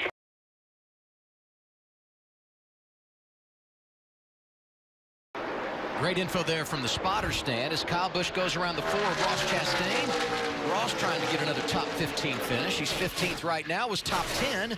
And last night's Gander Outdoors Truck Series race, the other driver doing the triple this weekend. 9 and Noah Gragson back in 13th, and he got a little too high in the racing groove here a moment ago. See him enter high up against the wall, maybe catches just a little bit too much of the gray here and gets sucked into it. I always feel like these Xfinity cars, and Kyle Larson always proves it out to me, they don't really mind that so much. The Cup cars have different shapes on the outside, and if you brush the wall, it really hurts them. But these Xfinity cars, they're tough with that composite body and the way they're shaped. Gragson now 12th, and he hit it again, Regan. Well, last week, Adam, they fought a very tight race car in practice. They loosened it up a bunch, and he was sideways the entire race. This week, they fought another tight race car in practice, but Dave Elenz, not wanting to fight the same loose problem, did not free him up as much, so he's been tight all day long. Pretty obvious there as he keeps hitting the right front of that race car. Well, and Dave Elenz made a great pit call last week. Left him out for a long period of time on a cycle of green flag pit stops. He eventually found his way back onto the lead lap and finished 9th. And keep in mind, Dave Elenz is the guy you want with a rookie driver. Won the championship with William Byron in his first season 2 years ago. Did the same with Tyler Reddick last year. Yeah, and Tyler Reddick he actually at one point had run the 20 all the way down. He is obviously very good at running right next to the wall and running this high groove. So we talked about it earlier. When would Tyler Reddick move up? Because everybody was making ground at the top of the racetrack, and he's found some speed up there. But everybody's in that lane right now. He's very fast. I think if he would have had a chance maybe to get to the wall before Kyle did, he could have held him off. And then losing the spot in the traffic there to Christopher Bell has really held him back. On board with another rookie, that's Justin Haley. Mentioned his career best top 10 finish last week. Appreciate him carrying that visor cam here today at Las Vegas. It's a good battle here for the 12th spot. It's taking place about 28 seconds behind the leader, so only a second or two from going a lap down. Which is a really important battle. If something happens here in the yellow flag sequence, this could be the difference between being on the lead lap and not being on the lead lap. So these guys are going to race pretty hard right here. Last pit stops for these race teams was at lap 93 under caution to end our second stage. The pit window 50 to 55 laps, and you might be able to add a little bit to that here because we had those caution laps prior to going green in this final stage. Everyone has 2 sets of tires, so you come here under green if the caution doesn't come out, and then you would still have a set in the pit should we get a caution late. We'll see how it all plays out here. And I think tires here will be worth something at the end, so these guys definitely don't want to burn through 2 sets. Yeah, I think as we saw earlier, cool tires are really seems to be the main thing, and I think as you get towards the end of this race, obviously you want to have an extra set laying there like everybody else does. Only 14 cars on the lead lap. I'm looking at guys like Austin Dillon, Austin Cindric, Chase Briscoe, Zane Smith, those drivers 8th to 11th, 12th. Do they go ahead, try to come in and get some fresh tires and make up some ground here, or is that a dangerous game when you're 20 seconds behind the leader? Well, you got to know how far you are behind that leader so that you know you don't want to go 2 laps down, and you want to have that distance, and the engineers will have that distance as to how far you are behind the leader. Michael Annett was 7th. He's on pit road. So is Austin Dillon. Jamie? Well, after Austin Dillon saying just how extremely tight he was all race long, they finally hit on something after all those adjustments. He said the car is finally turning. Regan?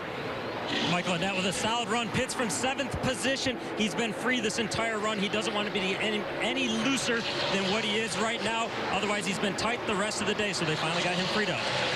Austin Cindric making his pit stop, had a spin earlier. Lost a ton of track position, but found his way back inside the top 10. John Hunter Nemechek scheduled green flag pit stop, and here comes the race leader, Kyle Busch. He's got Tyler Reddick right behind him. Tyler Reddick had a great entry to pit road. Actually made time on Kyle Busch. A lot of smoke off the back of Nemechek's car. I think he might have a little wheel fire there in the right front. The leader is in, Regan. Well, the 18 of Kyle Busch, he's been very descriptive about his race car. To his longtime Cup engineer, Ben Beshore, who is now his new crew chief, his race car is 2 numbers too tight. He wants to be freed up just a little bit for this last run. Tyler Reddick running in 3rd place. He's been quiet on the radio. The balance has been pretty good on that race car. Just needs to be a little bit freer in dirty air. Christopher Bell was a half a second back when this cycle of stops began. He is still on the racetrack. Will be interesting to see how he manages strategy. Other drivers yet to come to pit road: Brandon Jones, Cole Custer. And here's Bell now. Regan? Christopher Bell, nice run from the back of the race, or back of the pack today. He's too slow to fire off. He needs that race car to fire off just a little bit better for him. They've got him ready to settle in for the long run. They think he's going to be the best at the end. Jamie? Brandon Jones, you see there, slid through the box, had to back it up before they could work on the car, making some adjustments here. This really tight, was loose earlier, so they made some gains. Really tough for Brandon Jones. Had the speeding penalty last week. At the end of stage 2, was able to come back, get a top 5 finish. But when you have a miscue under green, that is really difficult, especially when you get down inside of 50 laps to go. You see the 0-0 also comes and gets his service. So everything is cycled through. Kyle Busch had a half a second lead over Christopher Bell, just over a second in front of Tyler Reddick. When we began the cycle of stops, his lead right now, 1.5 seconds over Tyler Reddick. Bell, Custer, Nemechek, the other drivers inside the top 5. The young guns of the Xfinity Series are ready to turn up the heat in Phoenix.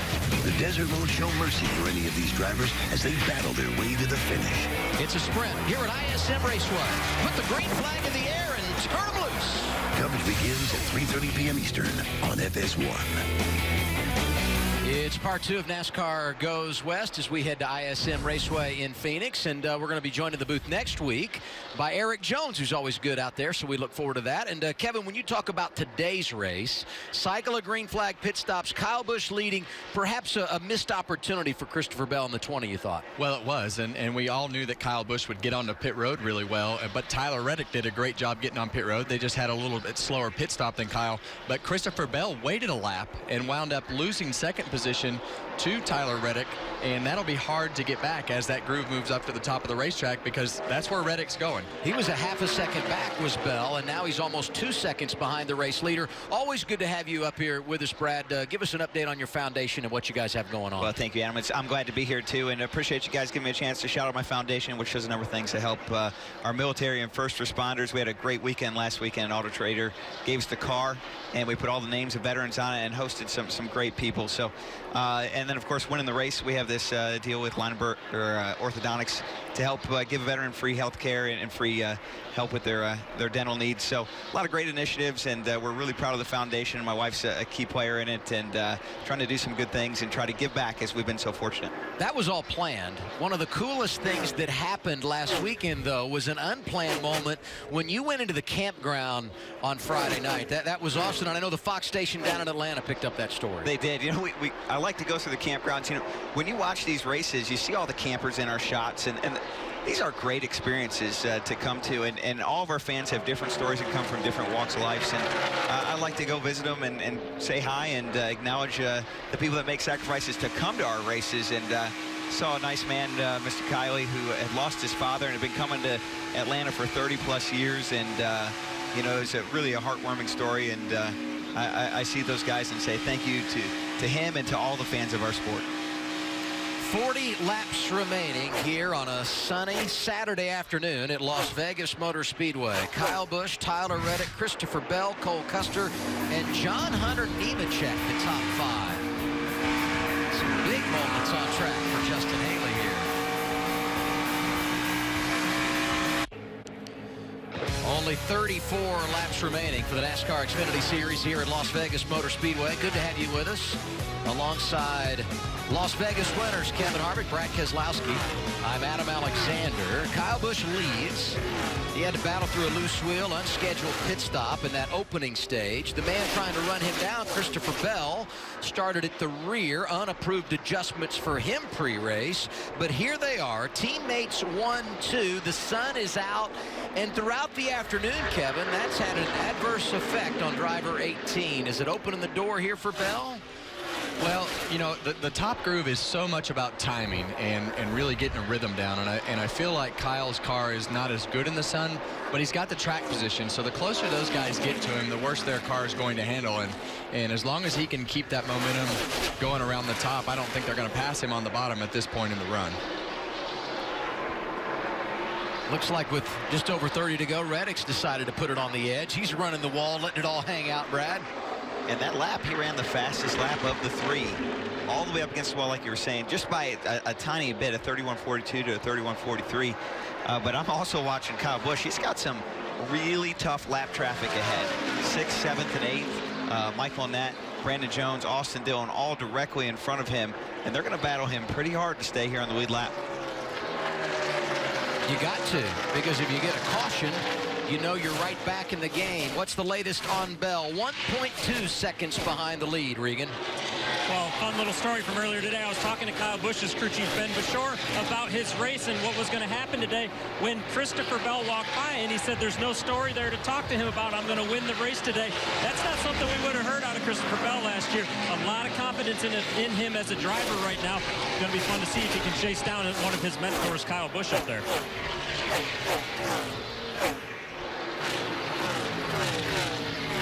We're going to take a break here with 30 laps remaining. Kyle Busch in front of Christopher Bell. We'll see if the 20 can reel him in when we return on FS1. Beautiful but very warm Sunday afternoon. Campgrounds are full. Happy race day, everybody. It's going to be a great afternoon for racing.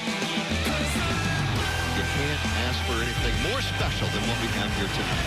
Drivers, start your engines! Let the party begin.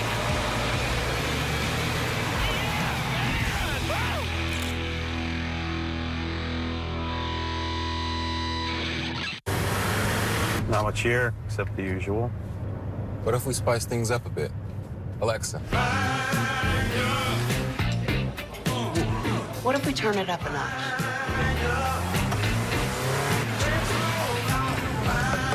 What if we go off the map?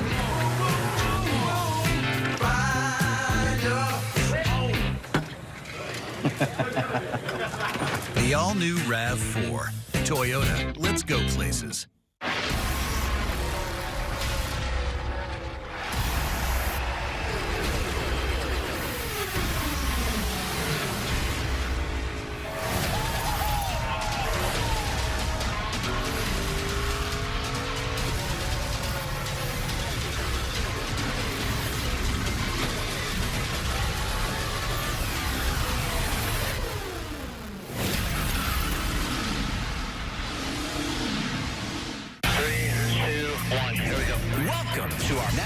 Race Hub. From the green flag at Daytona to the checkers of Homestead. In the car, That quote might get you on Race Hub. under the hood, and hanging with the drivers. A little love fest here. Gordon, Harvick, Knaus, and of course the champ. We've got the drama, the stories, the science. New levels of analysis and storytelling for the sport. NASCAR Race Hub, weeknights at 6 Eastern on FS1 and the Fox Sports app. Don't you get the best price booking at one of those travel sites? They tell you that, but when you book at Hilton.com, you get the price match guarantee. So if you find your room at a lower rate, Hilton is like, we're gonna match that rate and give you an extra 25% off. What would travel sites do if you found a better price? That's not my problem. It's your problem. Get out of here. Wow, really felt that performance. It's just acting. I'm really good at it. Book at Hilton.com and get the Hilton price match guarantee. If you find a lower rate, we match it and give you 25% off that stay. 40 drivers, 3 months of anticipation. Everybody's in brand new fire suits. Everybody's in brand new paint schemes. Pit crews getting back into race mode. In the race shop, we're building new cars. Let's go racing drivers! We got to live with each other for 36 weekends. Get out of my body. People are going to get pissed off. There's a lot of crazy maneuvers that guys will do. Look at that 9 bar. We live for those intense situations. Second place is just the first loser.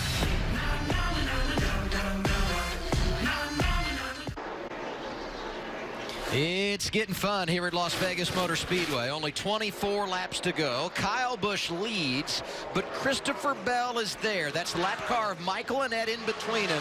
He has been gaining ground the last 5-7 laps, guys. Right about 3 back to us here. Changed a little on the entry of 3. What happened to a 2.5 feet? He traded up the last 3 laps.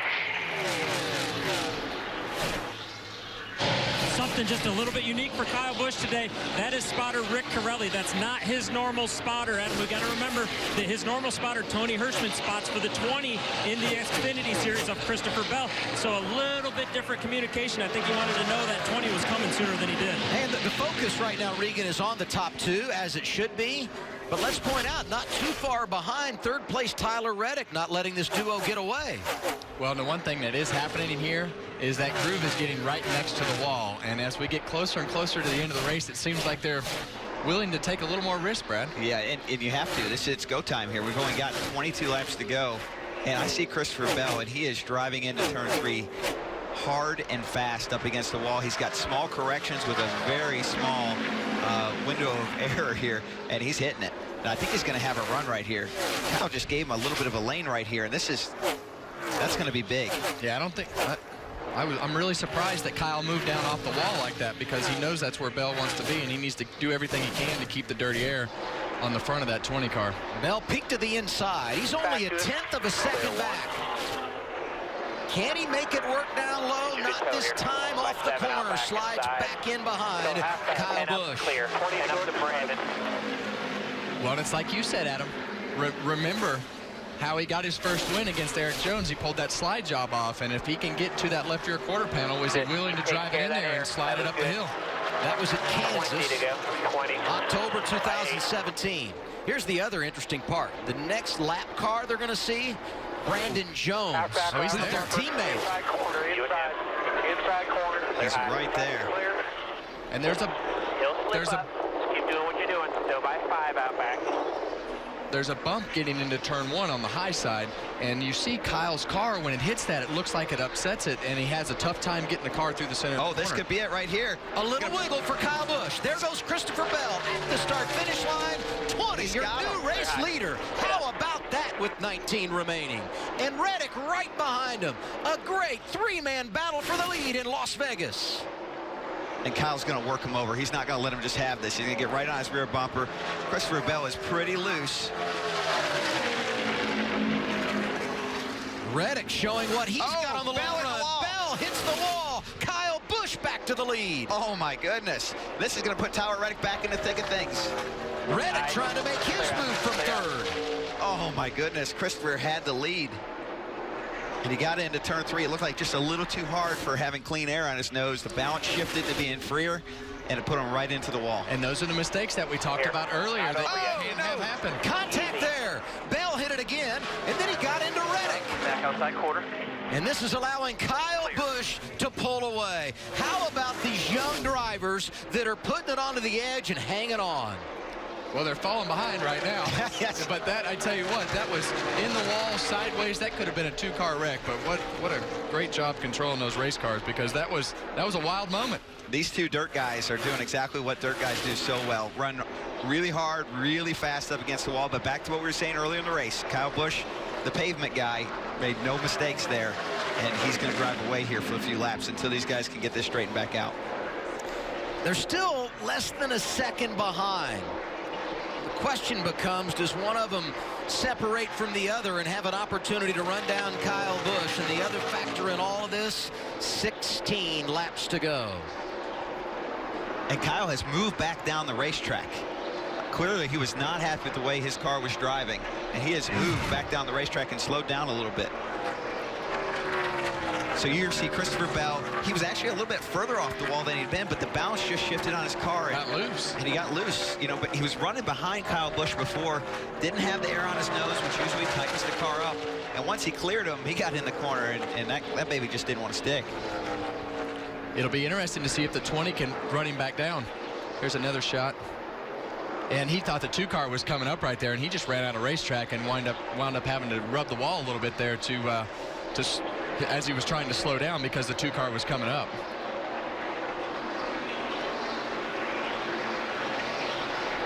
Yeah, that's the second time that Bell had made contact and then got into the tail side of Tyler Reddick there. Yeah, and both times it looked like the 2-car was going to squeeze him.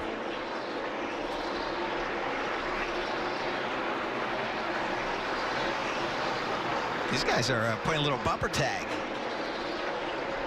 They frustrated with each other right here? Is this just good hard racing and what you expect at this stage of the race? They ought to be, because Kyle Busch is driving away, and both of them have cars that I think are a little better than Kyle's. I will say this, though.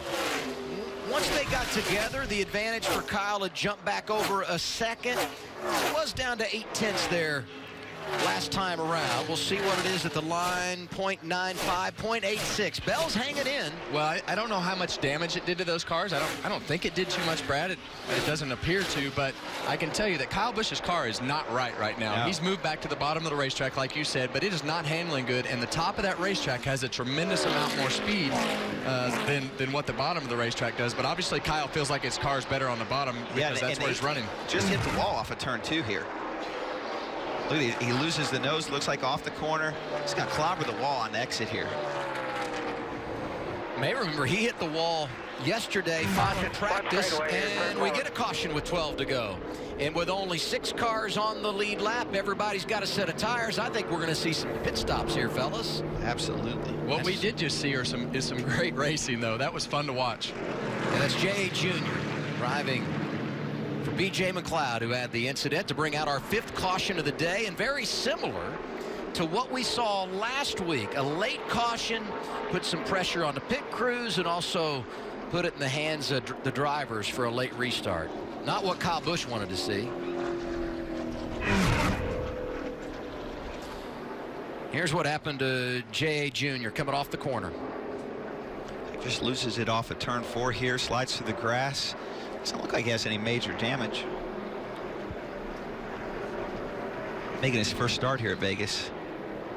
Yeah, he's out of Los Angeles, California. 23 years old, Colombian American, spent time in the K&N East and West Series, and also has made some appearances on the ARCA side of things. Boy, this is a big pit sequence here. Really big pit sequence. I think if either one of these two, Christopher Bell or Tyler Reddick, can beat Kyle Busch off pit road, I don't think Kyle will be able to get him back there. These two, I think, have the better cars. But Kyle Busch, you know, he brings that Cup pit crew and he comes down to this series. It's not very often they beat him off pit road. You know, it's interesting. Reddick in a similar situation last week had a problem on pit road and hopefully can render that here today. Probably could end up getting away from him there if you had gotten under him off of 4 earlier, but all good, man. Did a good job there. Way to hang on to it off of 2. It's all learning. We're learning from the master up there. See if we can go get him. Time for the men that go over the wall to do their thing. Busch, Bell, Reddick, Custer, Nemechek, and Jones. The cars on the lead lap as we come down pit road for the final time, and they're all going to get 4 tires, no doubt about it, Regan. Absolutely on the 4 tires, Adam. The first of these cars to hit the pit box should be the 2 car of Tyler Reddick. He was a little bit too tight this run. He liked it a little bit better earlier than what it was right there. Kyle Busch in the 18, he got loose. They made an air pressure adjustment the run prior. His race car has been too loose for him. And then the 20 of Christopher Bell, we saw him get out front. The car got way too tight for him when he got out front. 4 tires, looks like Kyle Busch is going to barely get him here. 18-hole serve. Christopher Bell will come out second. Top 3 stay the same as Tyler Reddick is the 3rd off of pit road. 10 laps to go now. So we should get somewhere around 7-8 lap shootout here, and obviously advantage goes to Kyle Busch. But a lot of pressure, because as you've said throughout the day, and it'd be interesting to see if they made an adjustment to that 18 car. With the sun out, he has appeared to have compromised the handling of his machine here. Yeah, I definitely don't feel like his car has been as good in the sun, but the one thing that I can tell you now is they've all got new tires, and on a restart, Kyle Busch is going to be very good. But what it's going to come down to is that second row, and what lane Kyle picks and how good that push is going into turn 1 and off the exit of turn 2. And in that second row will be Tyler Reddick, Brandon Jones. They're going to play a big factor in who wins this race. How about Brandon Jones, who had the issue during his green flag pit stop, sliding through his box, was able to stay on the lead lap, gets a good pit stop, and now he's going to restart, as you said, Brad, outside of row 2, which brings me to, at this stage of the race, short run, inside, outside lane, you still prefer to be on the inside here? I want to be where I get the best push on this restart. That's where I want to be. The inside lane usually gets a really good push, but if that 3rd place car, if he dives underneath you, he can completely stall the entire row. Yeah, and I feel like you want to be on the inside if you can get clear, but if you don't get clear, it comes down to the entrance of turn 3 and how tight that guy on the outside wants to hold to your right rear fender and how good you can get into the corner. Because if you can get into turn 3 and get across the bottom, you're probably going to beat him off the corner. Regan mentioned Kyle Busch not with his normal spotter. How much of a compromise is that in a circumstance like this? Does it make any kind of a difference? I'd say any time that you have a difference, it's obviously something that is going to affect the way that things flow. But I think in this particular case, I think Kyle's done this so many times, and he knows exactly what he needs to do on this restart, and he's gonna most likely hit all his marks, shift at the correct points, and maximize everything on this restart. Plenty of drama for the NASCAR Xfinity Series here today, and after watching final practice, I'd say we'll have more of the same tomorrow for the Cup cars. NASCAR's Cup drivers are ready to throw down in Sin City. Last year, Kevin Harvick had the hot hand and took home his 2nd victory of the season. Can a long shot beat the odds and bring home the jackpot? All bets are on. Coverage begins at 2 p.m. Eastern on FS1. There's the rundown. Race day happens 2 Eastern on FS1. Then it's over to Fox at 3. Green flag shortly after 3:30 Eastern time from here at Las Vegas Motor Speedway. Brad, you're starting 19th. Kevin, congratulations. You are on the pole. Yeah, that was an interesting qualifying session for sure. And as we got into practice today, it was just as interesting as to the way that the cars drove and the things that happened on the racetrack. So I think all of us are a little bit antsy as to what's going to happen tomorrow, and once we finally get all the race cars on the track, and you have no choice but to stay out there and drive what you have. 6 cars were on the lead lap when the caution came out. The first car 1 lap down was Michael Annett. He gets the free pass. All of those guys pitted, so they're on fresh tires. A bunch of cars behind them took the wave around. No question. They want another quick caution so they can come down, get tires on their machine, use that final set. So we're going to get the restart with 7 laps to go. Kyle Busch has already set himself up in the outside lane as we watch all these vehicles taking the wave around. This is going to be one fun restart. About 30 cars, roughly, it looks like, have taken the wave around. Look at this mess. The one thing I can say about Kyle taking the outside lane, and Brad, you tell me what you think, is the fact that he can kind of control that side draft. Yes, absolutely. And it also says that he must think that Brandon Jones is going to give him a lot of help here. I can tell you that guy in 3rd, Tyler Reddick, he's going to be aggressive. You think? He's going to be aggressive. He is every lap. He's never been shy. No. He does have a win here. Came in the Gander Outdoors Truck Series driving for you, Brad, back in 2016. And we've added a lap here because we had to get all those wave arounds in order. So there actually will be 6 to go when we go green. And that could be one thing that Kyle's thinking about, too, is he knows how aggressive that Tyler Reddick is going to be and not getting put 3 wide. You know, Joe Gibbs Racing only has 1 win here, and I mentioned it earlier. Kyle was able to pull it off in 2016 when he led 199 of 200 laps. RCR, on the other hand, who Tyler Reddick is driving for, has 3 wins here. Austin Dillon pulled it off in 2015. Kevin, both you and Jeff Burton were able to deliver a win for old Pop Pop. You know, and that's kind of almost a shocking stat, because I feel like everywhere we go here, the Gibbs cars and Xfinity Series have been the cars to beat. They've been kind of snake bit a few years with some bad luck, but and we saw it here today with Kyle. But now they're in a great spot here, controlling the front row on this last restart. I don't know what it was when we had our Xfinity teams at KHI and RCR, when they repaved this racetrack. For whatever reason, it fit a lot of the things that we did in the Xfinity Series. But I guess the 2 things to watch on this restart: will Tyler Reddick take them 3 wide, and who is going to get the best push? Because if Tyler decides to dip it 3 wide, the outside's just going to shoot off. Do all these drivers have their plan in place right now, or is that reactionary once we go green? I think they're going to go off of how their launch is. If they get a great launch, that's going to change everything. So the restart zone right here before the start-finish line will be critical to what moves you can play, because that's going to start the whole sequence. A lot of how the race is going to be dictated is going to side with that 3rd place car, though. Absolutely. And, you know, I don't expect Tyler Reddick to be able to, or not to be able to, but to stay with Christopher Bell, because he's racing him for the championship, and pushing him to a win does not seem like something he would do. Can't beat a shootout in Las Vegas. That's what we've got right here. Teammates on the front row: Kyle Busch, Christopher Bell. Time to decide it. And there we go. He's going to have a chance. Great restart for Bell. Look at Reddick. Christopher Bell's got the chance he needs here. But what does Tyler Reddick do? There you go. He's Reddick down low. Gonna try and make it 3 wide. That's Brandon Jones pushing Busch in the outside lane. Nemechek is there with Custer. That's gonna clear Kyle Busch. Kyle back on point. 5 laps remaining. The 19 of Jones dancing as Reddick slides up in front of him. Nemechek out of line. 3 wide through the corner. And Tyler's going to have a big run here off of 2. All clear here. All clear. All clear. You're good. He loves the outside lane. Tyler Reddick, 3 career victories, 2 of those coming on 1.5-mile tracks. He's the defending champion. How special would it be for him to go out and knock off one of the best all time in Kyle Busch? 4 to go.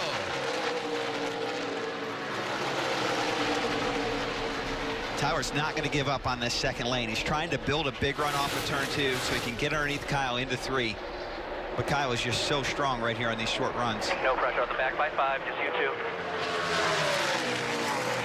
2. 2 races in Las Vegas decided on a last lap pass. Could we have one here today? Reddick not letting Busch get away. Got the right idea. 3 laps to the checkers. Take your line away. 3 to go. Working middle still. Working middle. Still all clear. Clear by a half. Tyler's going to have a little bit more of a run right here. Watch the bottom in line with you. Working the bottom. Right there with you. He is giving it all he's got. Doing an outstanding job is Tyler Reddick. He keeps building that run off of 2, but he lost a little bit here, Kevin. Yeah, I feel like he needs to maintain in 3 and 4 and really set him up for the pass in 1 and 2, because I feel like he's a little bit stronger. You see Kyle go up the racetrack because of the last 2 laps that Tyler Reddick ran through the middle. He wanted to block that run, and Tyler did not make as good a run on the bottom. Comes back, white flag, white flag. He's running out of time. Oh, wreck, turn 3. Brandon Jones. Big wreck. Green is still out, but the leaders are not going to get back to the start-finish line before we see the caution. We're going to go to overtime. Hard hit for Brandon Jones. Oh, he hit very hard. Looked like he might have got pushed from behind. Tough break. He was running 5th and trying to record his 3rd consecutive top 5 finish to begin the year.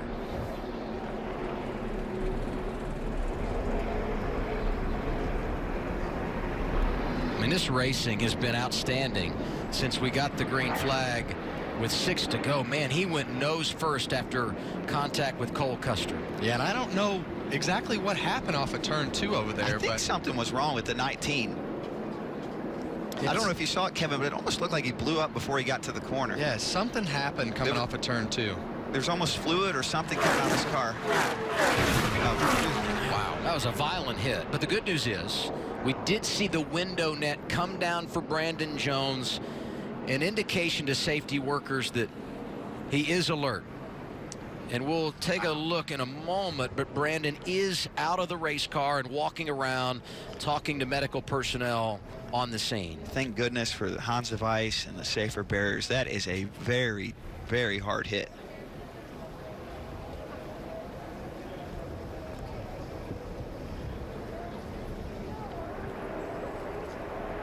So if we back up here, there was a whole lap of events here that maybe set this up. You see what happened. Well, right when he comes off of turn 2 right here, it looks like he got, I don't know what happened right there.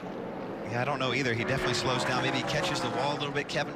But as you saw, when he was spinning to the right, I saw the track surface color change, like something was wrong. Maybe it was just the marks off the tires, but any chance that's a reaction to Arrow coming off the 20 car as he pulls in behind him at all there? It was really strange because it happened all the way up over on a straightaway. It's almost like he hit something. Yeah. Coming off of turn 2.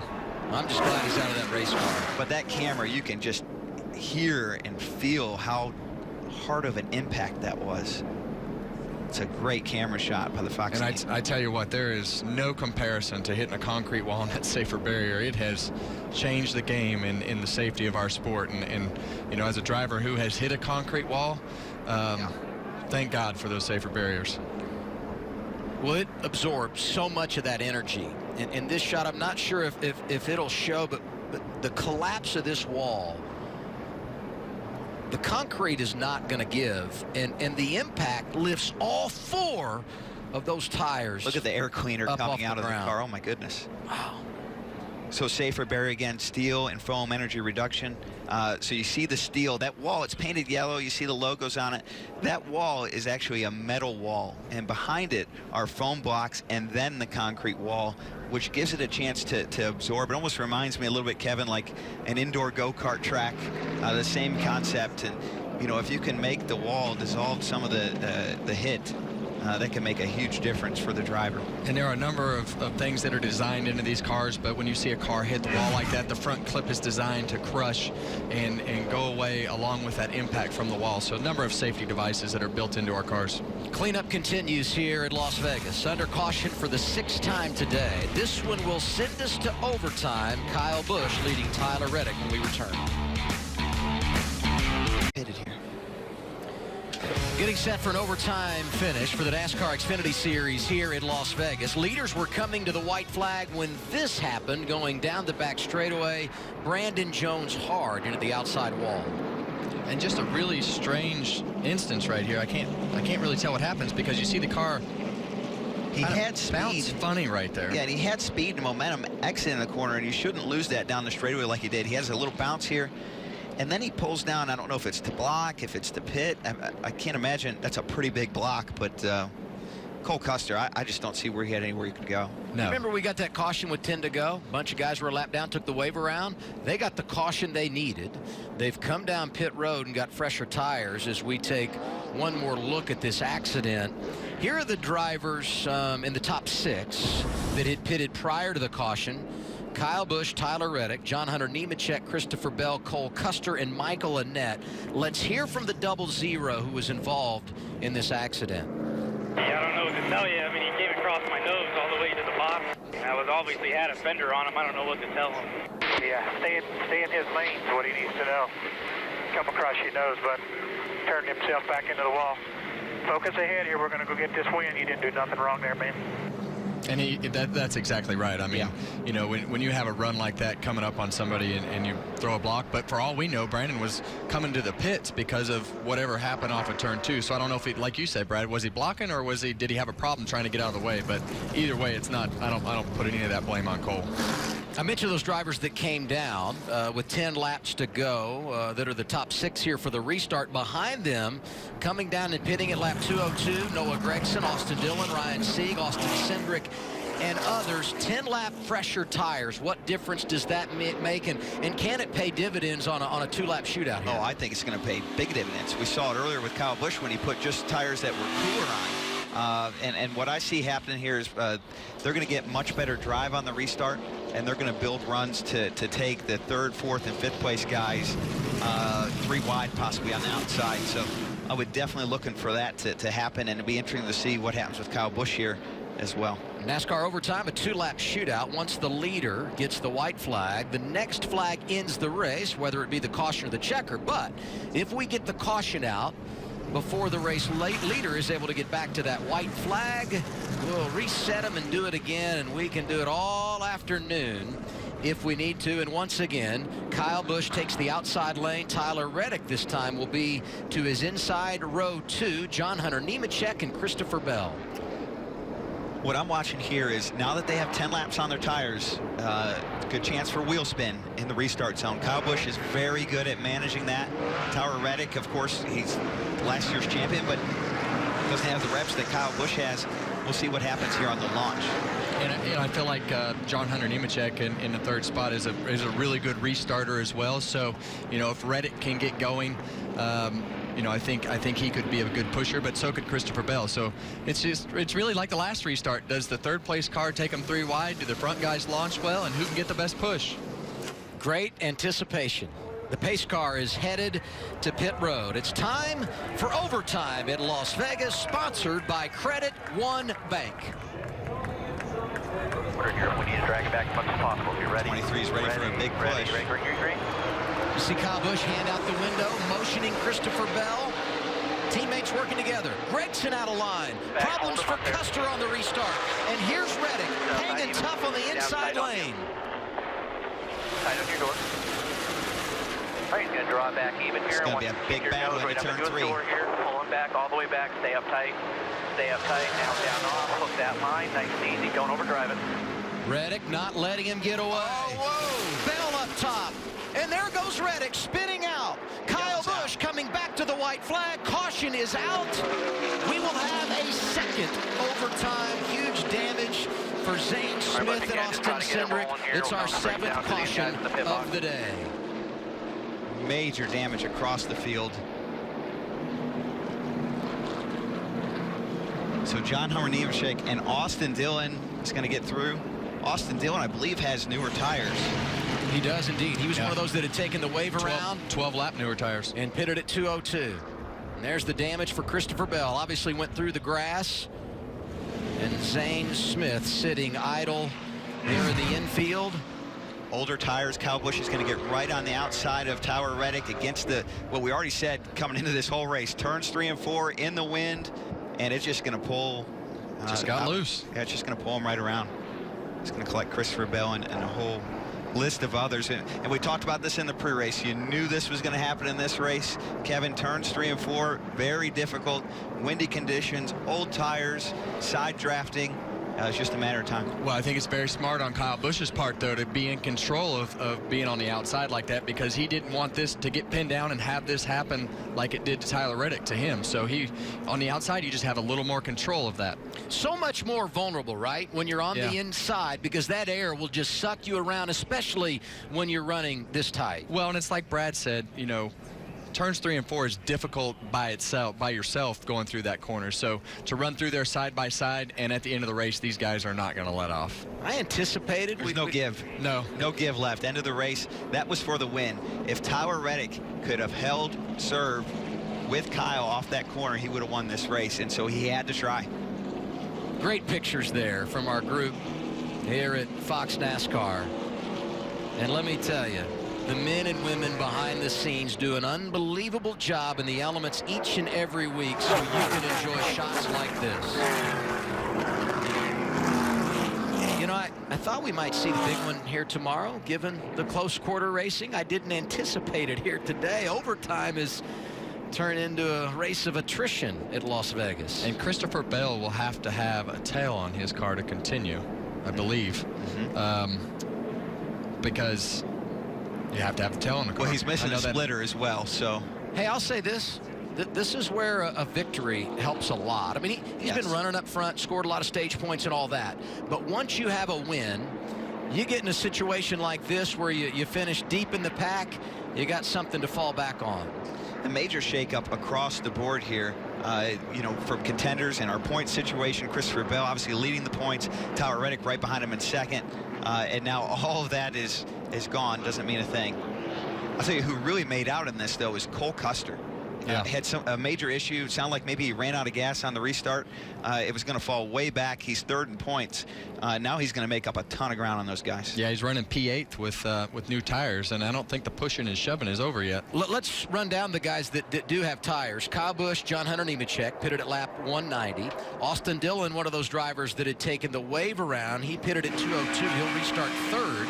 Ryan Sieg in the top 5 pitted at 202. So did Noah Gragson. And as Kevin said, this thing far from over. Double overtime in Las Vegas.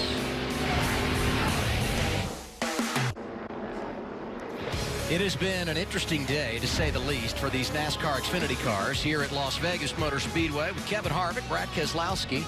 I'm Adam Alexander. Kyle Busch leads. That's not surprising, but he's had a lot to deal with today. Tyler Reddick spent a lot of time at the front. Christopher Bell was up there hanging around late. Cole Custer won the opening stage. And now as we get set for a double overtime restart, it's Busch leading John Hunter Nemechek, Austin Dillon, Mike Lynette, Ryan Sieg, and Noah Gragson, the top 6. What do you have for us, Jamie? And look who joined the party. Austin Dillon, the only other Cup driver in the field. He last pitted at 202. Now his car early on not turning at all. Well, he's got it dialed in now, and he's a part-timer. He's only going to be in this car a handful of races. He has nothing to lose. Keep your eye on that 10. Hey, and good news for Kaulig Racing. We know that Justin Haley's running full-time in the 11. Part-time for the 10, as Jamie pointed out. Elliott Sadler announcing this week that he's going to come back, run a couple of races. He'll be at Richmond in a couple of months. You'll see it on FS1 next month, I guess it'll be. And he'll also be here in Las Vegas running the regular season finale when these Xfinity cars come back here later in the year. So you're saying retirement didn't last long? Yeah. Short one. It's a real short one. I think it was all a part of a little bit of a sponsorship partnership that he had with Ross Chastain. And as we know, Ross ran that 10 car down at Daytona, won a stage, and he'll be back in the car this summer at Chicagoland Speedway. He'll also run in the fall with Ross at Texas. What you're seeing right there with the 2 car, we saw him dog walking down. They're trying to run as many laps as they can under caution to keep themselves clicking off laps, because that car is not going to be able to compete at full speed. A lot of damage there. We're going to get the green flag this time around once again. Kyle Busch going to go to the outside, and this time it's going to be John Hunter Nemechek below him, behind Austin Dillon, who won here in 2015, and the one of Michael Annett, who won the season opener at Daytona. Kyle Busch going to pick the outside again. 2, 1. And once away, no run from behind. Stay tight to this quarter. Stay tight to this quarter. John Hunter Nemechek. His dad won here in 2003. This feels like a replay of what we just saw. Dragging back down the back. Great hometown stories at the front. Kyle Busch from Las Vegas, Allegiant Air, headquartered here in Las Vegas. What a celebration it would be if John Hunter Nemechek were able to win this race. But Kyle Busch, with the run off the corner, takes the white flag, and the next flag will end it.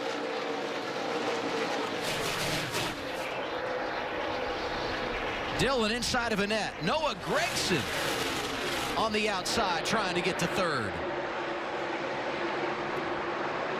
Half a lap to go for Kyle Busch. Clear sailing off of turn 4, but great recovery by Noah Gragson. Home sweet home. Career win 93 for Kyle Busch. Comes at Las Vegas. Yes. All right. Thank you, guys. Good job, Ben. Way to go, buddy. Way to hang in there. Sorry about the beginning there. We'll fix that problem. We'll get him a little bit better for California, man. Good job. going back to earlier in the race, the story of this race was the pit call for Kyle Busch and his team to stay out, take the wave around. They were down a set of tires. They were a lap down, and they got that yellow. That changed this entire race. Without that yellow, Kyle Busch would be 2 laps down and probably would not have recovered. So kudos to his team, and definitely a great strategy there. And it was a small box. I mean, they only had one way out of it, and that was for the caution to come out. But in the end, that chance worked out in a race win. So that's pretty awesome. And that's great. Jeffrey Earnhardt, who's been behind the wheel of that race car the last couple of weeks, led all those laps down at Daytona, hanging out with the team. Fun to watch them celebrate as a group. For Kyle Busch, it's his 2nd career victory in the Xfinity Series here at his home track. 2nd for Joe Gibbs as well here at Las Vegas. And it's now official. Tomorrow he will go for the triple. Won last night in the Gander Outdoors Truck Series, dominating fashion, taking both stages. Adversity today, but he delivered late, batting 1,000 on the weekend. And Sunday afternoon, he will try and complete the sweep. For the 3rd time in his career, he's done it twice at Bristol.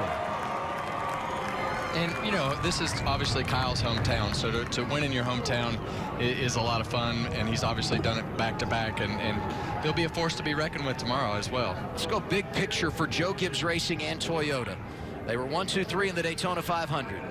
They've won all 3 truck races this year, 2 of them courtesy of Kyle Busch. Christopher Bell dominates and wins last weekend in Atlanta in the Xfinity car, and today Kyle gets it done at his home venue. I would say they've come out of the gate strong in 2019.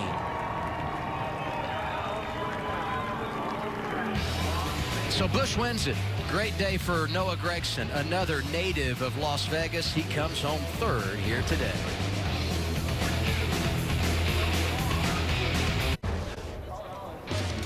Kyle Busch has claimed his 197th victory in the top 3 series of NASCAR, his 93rd Xfinity competition, and sharing the checkered flag. That's pretty cool. Nice photo there. And he's in victory lane, and with all the ties to Las Vegas, it's fitting that Jamie Little is waiting for Kyle. Always exciting to be in victory lane at Las Vegas, especially for Kyle Busch, who, believe it or not, this is just his 2nd win here in the Xfinity Series at your home track. But Kyle, what a day for you. You guys had a loose wheel early, then you went down a set of tires, down a lap. How did you keep your rookie crew chief and yourself in the game? I didn't keep myself in the game, but just knew to keep fighting and just keep working. And it was early enough so you can try to come back from one of those kinds of setbacks, but wasn't sure how we were going to be able to do it being short a set of tires, but we got a lucky break with that caution in the 2nd stage that kind of got us back on cycle. We were able to put our first set back on with a fresh wheel, so we didn't have any more issues there. But, man, how about Joe Gibbs Racing and Ben Beshore and all these guys on this IK9 Camry, Supra. 2nd win for the Supra. Christopher did the same thing last week. I was like, you idiot. And I was like, no, I did it too, you idiot. So, no, the Supra, it's cool to be able to back up Christopher's win last week and get Supra back to victory lane. With me in it, I wanted to be the first one, but he had to outstand me and show me up a little bit last week. But proud of Toyota and proud of these guys. And thank Monster Energy, Cessna, Adidas, DVX Eyewear, Black Clover, and of course the fans. It's cool to come out here and be a part of Las Vegas and be in the hometown and having the opportunity to race in front of my hometown and having a rookie crew chief like Ben and being able to get him his first win. I don't know how many crew chiefs I won with in the Xfinity Series, but the list is a long one, and I'm appreciative of all of them. Kyle, you're trying to do something only you have done before, and that's complete the trifecta and win 3 races in a weekend. You said last night after you won the truck race, this could be the toughest of the 3. How are you looking for tomorrow? I thought this was going to be the toughest of the 3. I knew we had a fast race car, but man, we could just never get the balance. Even in the race right there, I was either way too tight or way too loose. I could never find a happy medium of it, but overall, I feel like the Cup car is pretty good. So the M&M's Chocolate Bar Camry's got some speed to it as well, and we ran a lot out there in traffic and in the pack and stuff, so it's going to be an interesting race for tomorrow, so make sure everybody tunes in. Well, Christopher Bell, the other end of that battle that we saw you get past Kyle Busch and take the lead. How good did that feel? But then what happened when you got into turn 3 to cause you to get to the wall? Yeah, that was a ton of fun. You have good races and bad races, and obviously that's not where we want to finish, but that was one of the most fun races I've ran in the Xfinity Series. So obviously all of our Joe Gibbs Racing Supras were really, really fast, and I'm really proud of everyone on this Team 20 car. Our Ream Supra was really, really good there on the long run, pretty much all race long, and that last long run I fired off really loose and just came to me, and whenever I was running down Kyle, I was really, really loose.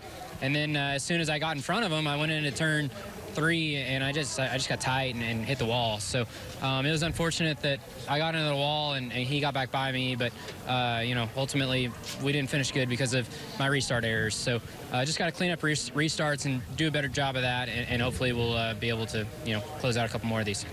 I know he's disappointed at him, but he got out of this race car with a big smile, saying how much fun he was having racing out there today. So a tough 13th place for him. Amazing that he finished 13th, and he was more satisfied than when he was top 5 in both races here a year ago. And as we pointed out, he's already won, so he's locked into the playoffs. We look at the standings, and this is interesting because you got to think about when we come back here in September, this will be the final race of the regular season, guys. Well, points matter, and right from the beginning, you have to be able to chase those points. You have to be able to chase those stage points. But more importantly, Michael Annett and Christopher Bell have wins. So, days like today don't hurt quite as bad for Christopher Bell with that win in the win column. And for those that don't have wins, I look at Ryan Sieg today. He finished 6th. Ross Chastain finished 7th. Those are big days for those guys that, maybe don't have the most funded teams to drive with every week. And so when you get top 10s out of those, you can really put yourself in a good points position. How about the day for SS Greenlight Racing? Congratulations, Bobby Dotter, just outside the top 10, his drivers. Ray Black Jr., 11th, Gray Gaulding, 12th. That is outstanding. It's turned out to be a great afternoon here at Las Vegas, and it's great for the hometown kid. Kyle Busch, a winner again.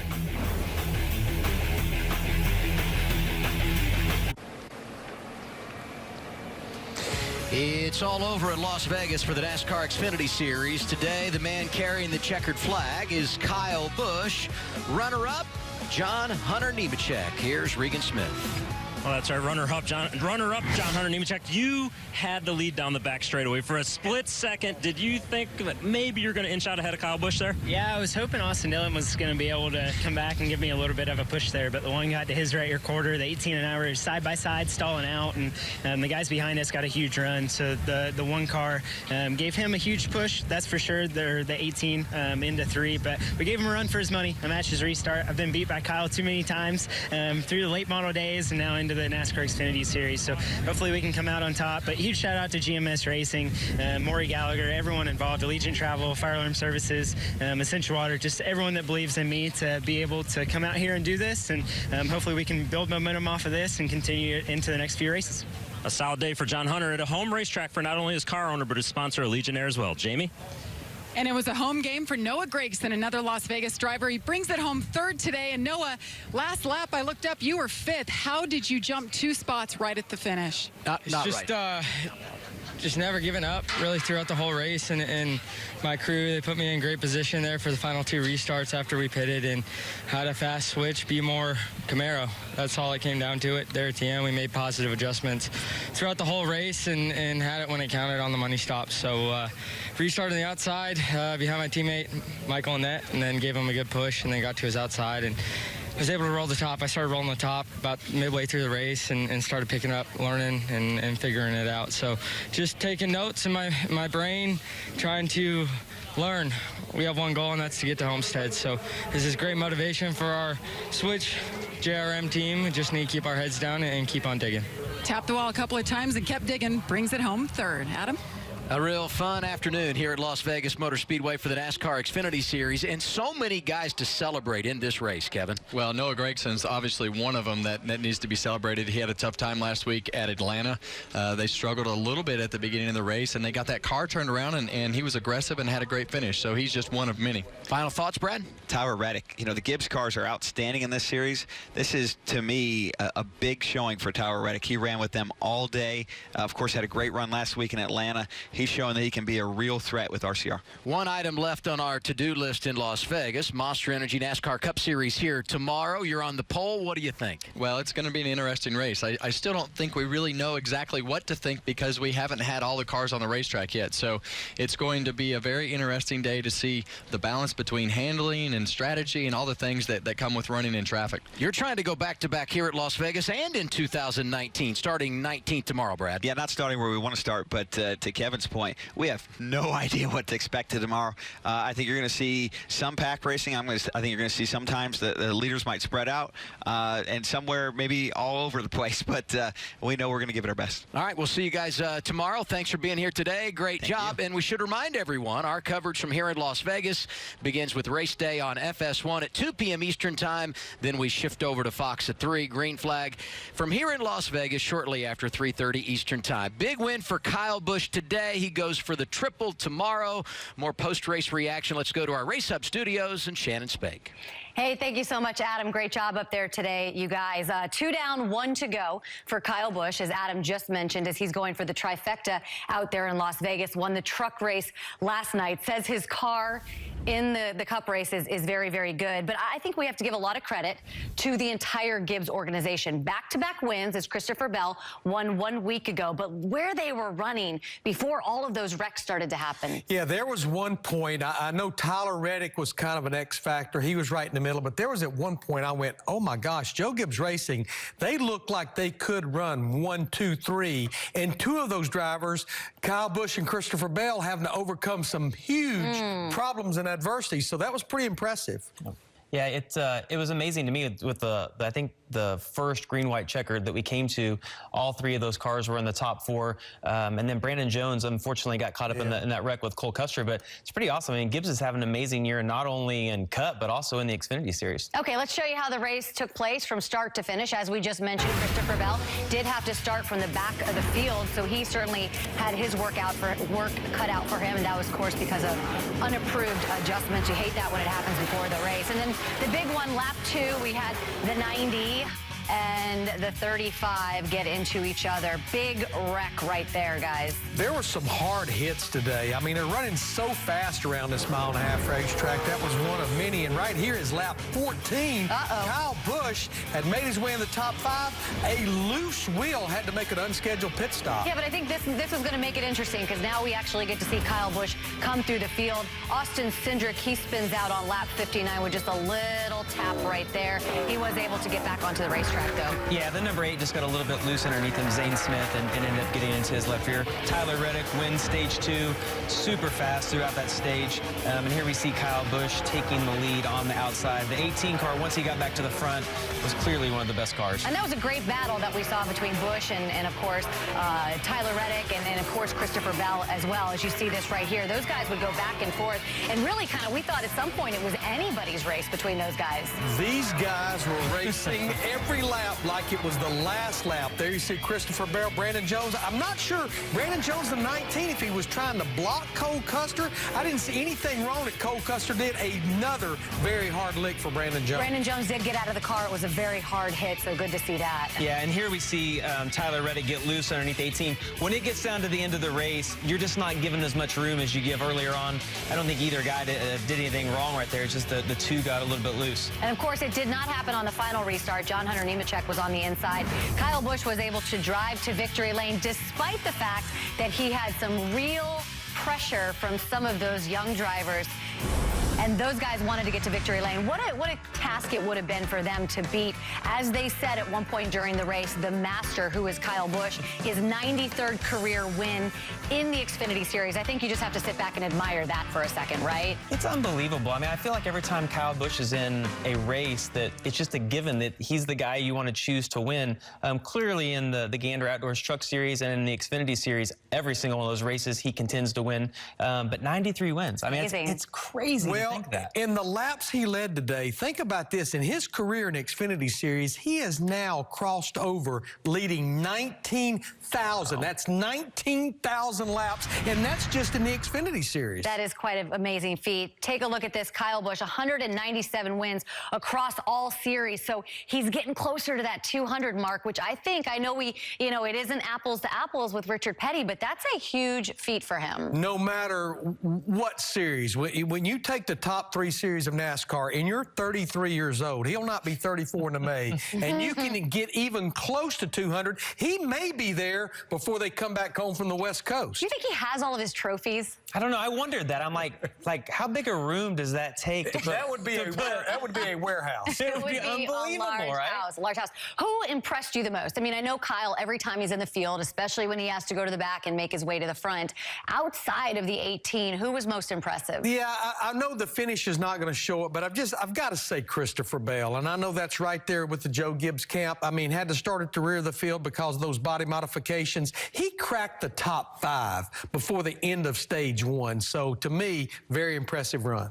Yeah, I'm going to give John Hunter Nemechek some credit. He was really quiet all day. I don't feel like they really talked a lot about him, but he was one of the cars that was able to stay on the lead lap when I think they lapped up to 6th right at the end of that stage. But also Noah Gragson, that was really impressive. That guy, he actually got into the wall with not that many laps to go, and then to recover to finish 3rd, that was a big day for him. Yeah, he was a lap down, one of about 25 drivers that took the wave around, to Jamie's point, when they had lapped up to the 6th place car. Kyle Busch, one of those guys who took the wave around at one point in the race, and of course that would make all of the difference, because right now as we speak, he is in victory lane celebrating with his team. We saw him throw his son up in the air, so we know he was able to do that as well. So take a look, Kyle Busch getting the victory out there in his home track. We'll be right back.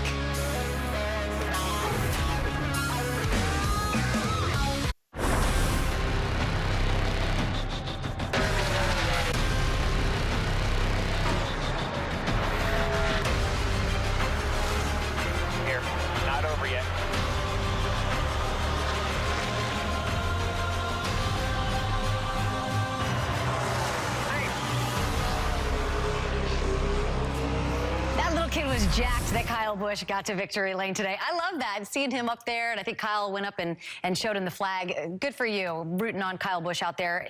Big day for Kyle, but I think it was also a really big day for Tyler Reddick and Christopher Bell, 2 of the guys who were going for the Xfinity Series championship. Last year in the Cup Series, Larry, we had the big 3. Do you think, I know it's early, but based on what we saw today, maybe we have a big 2 in this series? Yeah, I would be a little hesitant to claim that this early. You know, we've only run 3 races, and one of those was a Daytona race. Yeah, those 2 guys look like we're going to be talking about them a lot throughout 2019. I feel very confident, unless something strange happens, they'll be 2 of the 4 when we get to Miami in November battling for a championship. But let's get through the rest of this NASCAR Goes West on the West Coast swing before we start ringing the bell too much on big 2, big 3, big whoever. Are you ringing the bell just yet? I don't know. I'm on the other side of this. We've had 3 races, and 2 of the last 3, those guys have been contending for the win with just a few laps to go. Tyler's a defending champion of the series, so I don't know. I mean, I think we're going to talk about them every week. And my favorite part of these 2 is that they're not only the best Xfinity guys, but they're contending to win. Kyle Busch was in there today, but yeah, I mean, those 2 guys, that's who we're going to talk about this season. But with a race the way it was today between those 2 guys, where they both had an opportunity to possibly beat Kyle Busch at one point, is this an internal thing? Like, are they going to be looking across the garage at each other? Well, I do, because I think they each know that if I'm going to win races and I'm going to win this championship, right now in the early going, that's kind of looks like who the opposite that it's going to have to go through. So, yeah, I think they're kind of looking at each other that maybe we're going to be the 2 top cats in this series this year. I liked how much fun they had today. Like when they did the interviews afterwards, I mean, both of them got into the wall at one point. At one point, we saw Tyler slide up in front of Christopher Bell. They both got into the wall. That's really fun to watch. And if that's the 2 guys that we're going to see fight all the way to Homestead, I mean, that to me makes me more excited to watch each week, knowing that those guys are battling, and it's fun to watch the races, but they're also having a really good time. You think they are having fun, or do you think the pressure? Yeah, they love this. And one thing you can never accuse neither one of them is not not giving 100%. Yeah, that's right. They're giving 100%, I think, from the first practice lap each And weekend. I think John Hunter Nemechek gave 150% today. Let's hear from some of the drivers that were in today's Xfinity Series race. Our pit reporters caught up with them. Bregan Smith, you're up first. Cole Custer battles back for a 9th place finish, but the big incident of the day on the back straightaway with you and Brandon Jones. Talk us through what took place back there. From my point of view, I haven't seen a replay of it or anything yet. I felt like I had a fender on him, and he just tried to block me to the infield, and I just held my ground, I felt like, but I haven't seen the replay of it. But I hate that it had to happen, but that was my take on it. We were speculating he might have had a problem. Did you think he had a problem that caused him to be down there? I did not. I thought he was just blocking me. But I don't know. Maybe he did. I can't tell you. Thanks, Cole. Well, Tyler Reddick led 62 laps today. One of the strongest performances we've seen by you. Certainly didn't make it easy on Kyle Busch, but what happened there when you spun and ultimately ended up back here? Yeah, it's just one of those things at the end of the race. You're just trying to get every inch you can, and I think I just drove it to turn 3 and 4 a little bit too hard. I put myself in the worst possible position, aerodynamically speaking. Kyle's able to pack a little bit of air on my quarter panel there, and I just couldn't hold on to it. I got loose, and I'd almost had it saved, but I clipped Christopher and unfortunately tore up a lot of good cars. But I hate it for everybody, but it's overtime. We were trying to go for a race win. I feel like before the last caution came out, we were right there with Kyle, so I felt like we had a shot at it. So it is what it is. I was really happy with the performance set of RCR, our hurdle. Camaro was just really, really good, and I'm not that upset about it, honestly. I know it's racing. I know how it goes. We're going to continue to have good cars. This was no fluke. I think we got really good speed, and everyone's been putting together good cars over there. They've been working hard, so we should be able to continue this on in the weeks to come. Well, Michael Annett comes through with a 5th place finish. No top 5s last year. You've already got 2 and 3 races this year. Yeah, it's just it's really exciting, and it's just the confidence that we talked about coming out of Daytona and what that would do, and just seeing that put to use, and just a really strong day. We didn't fall into the top 5. We were top 10 all day, acquiring segment points, which we hadn't done in 2 years. So it was just a lot of fun knowing that mile and a halves are in tracks like this. It's the majority of our schedule, and we just had a real strong car all day, and just look forward to more of them and keeping this momentum going. Thanks, Michael. Thank you, Regan. That right there, to me, is the feel-good story of the Xfinity Series in the early season so far. I mean, Michael Annett is someone who waited over 200 races to win a race. Wins at Daytona for Dale Earnhardt Jr. Never had a top 5 last season, and now he finishes top 5 this week.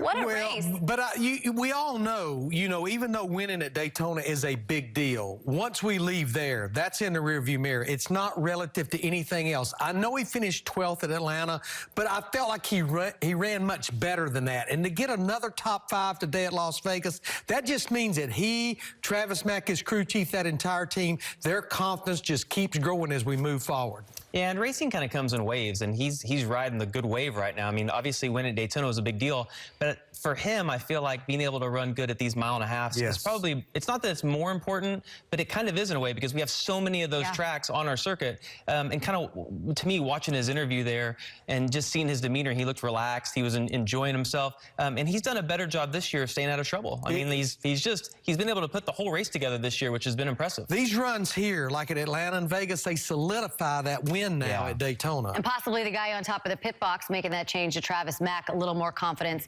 inside the race car. Someone who does not lack confidence, that would be Kyle Busch. Taking the victory today, looking for 3 in a row. That will potentially happen tomorrow in the Cup race as he rolls off 3rd. We'll be right back.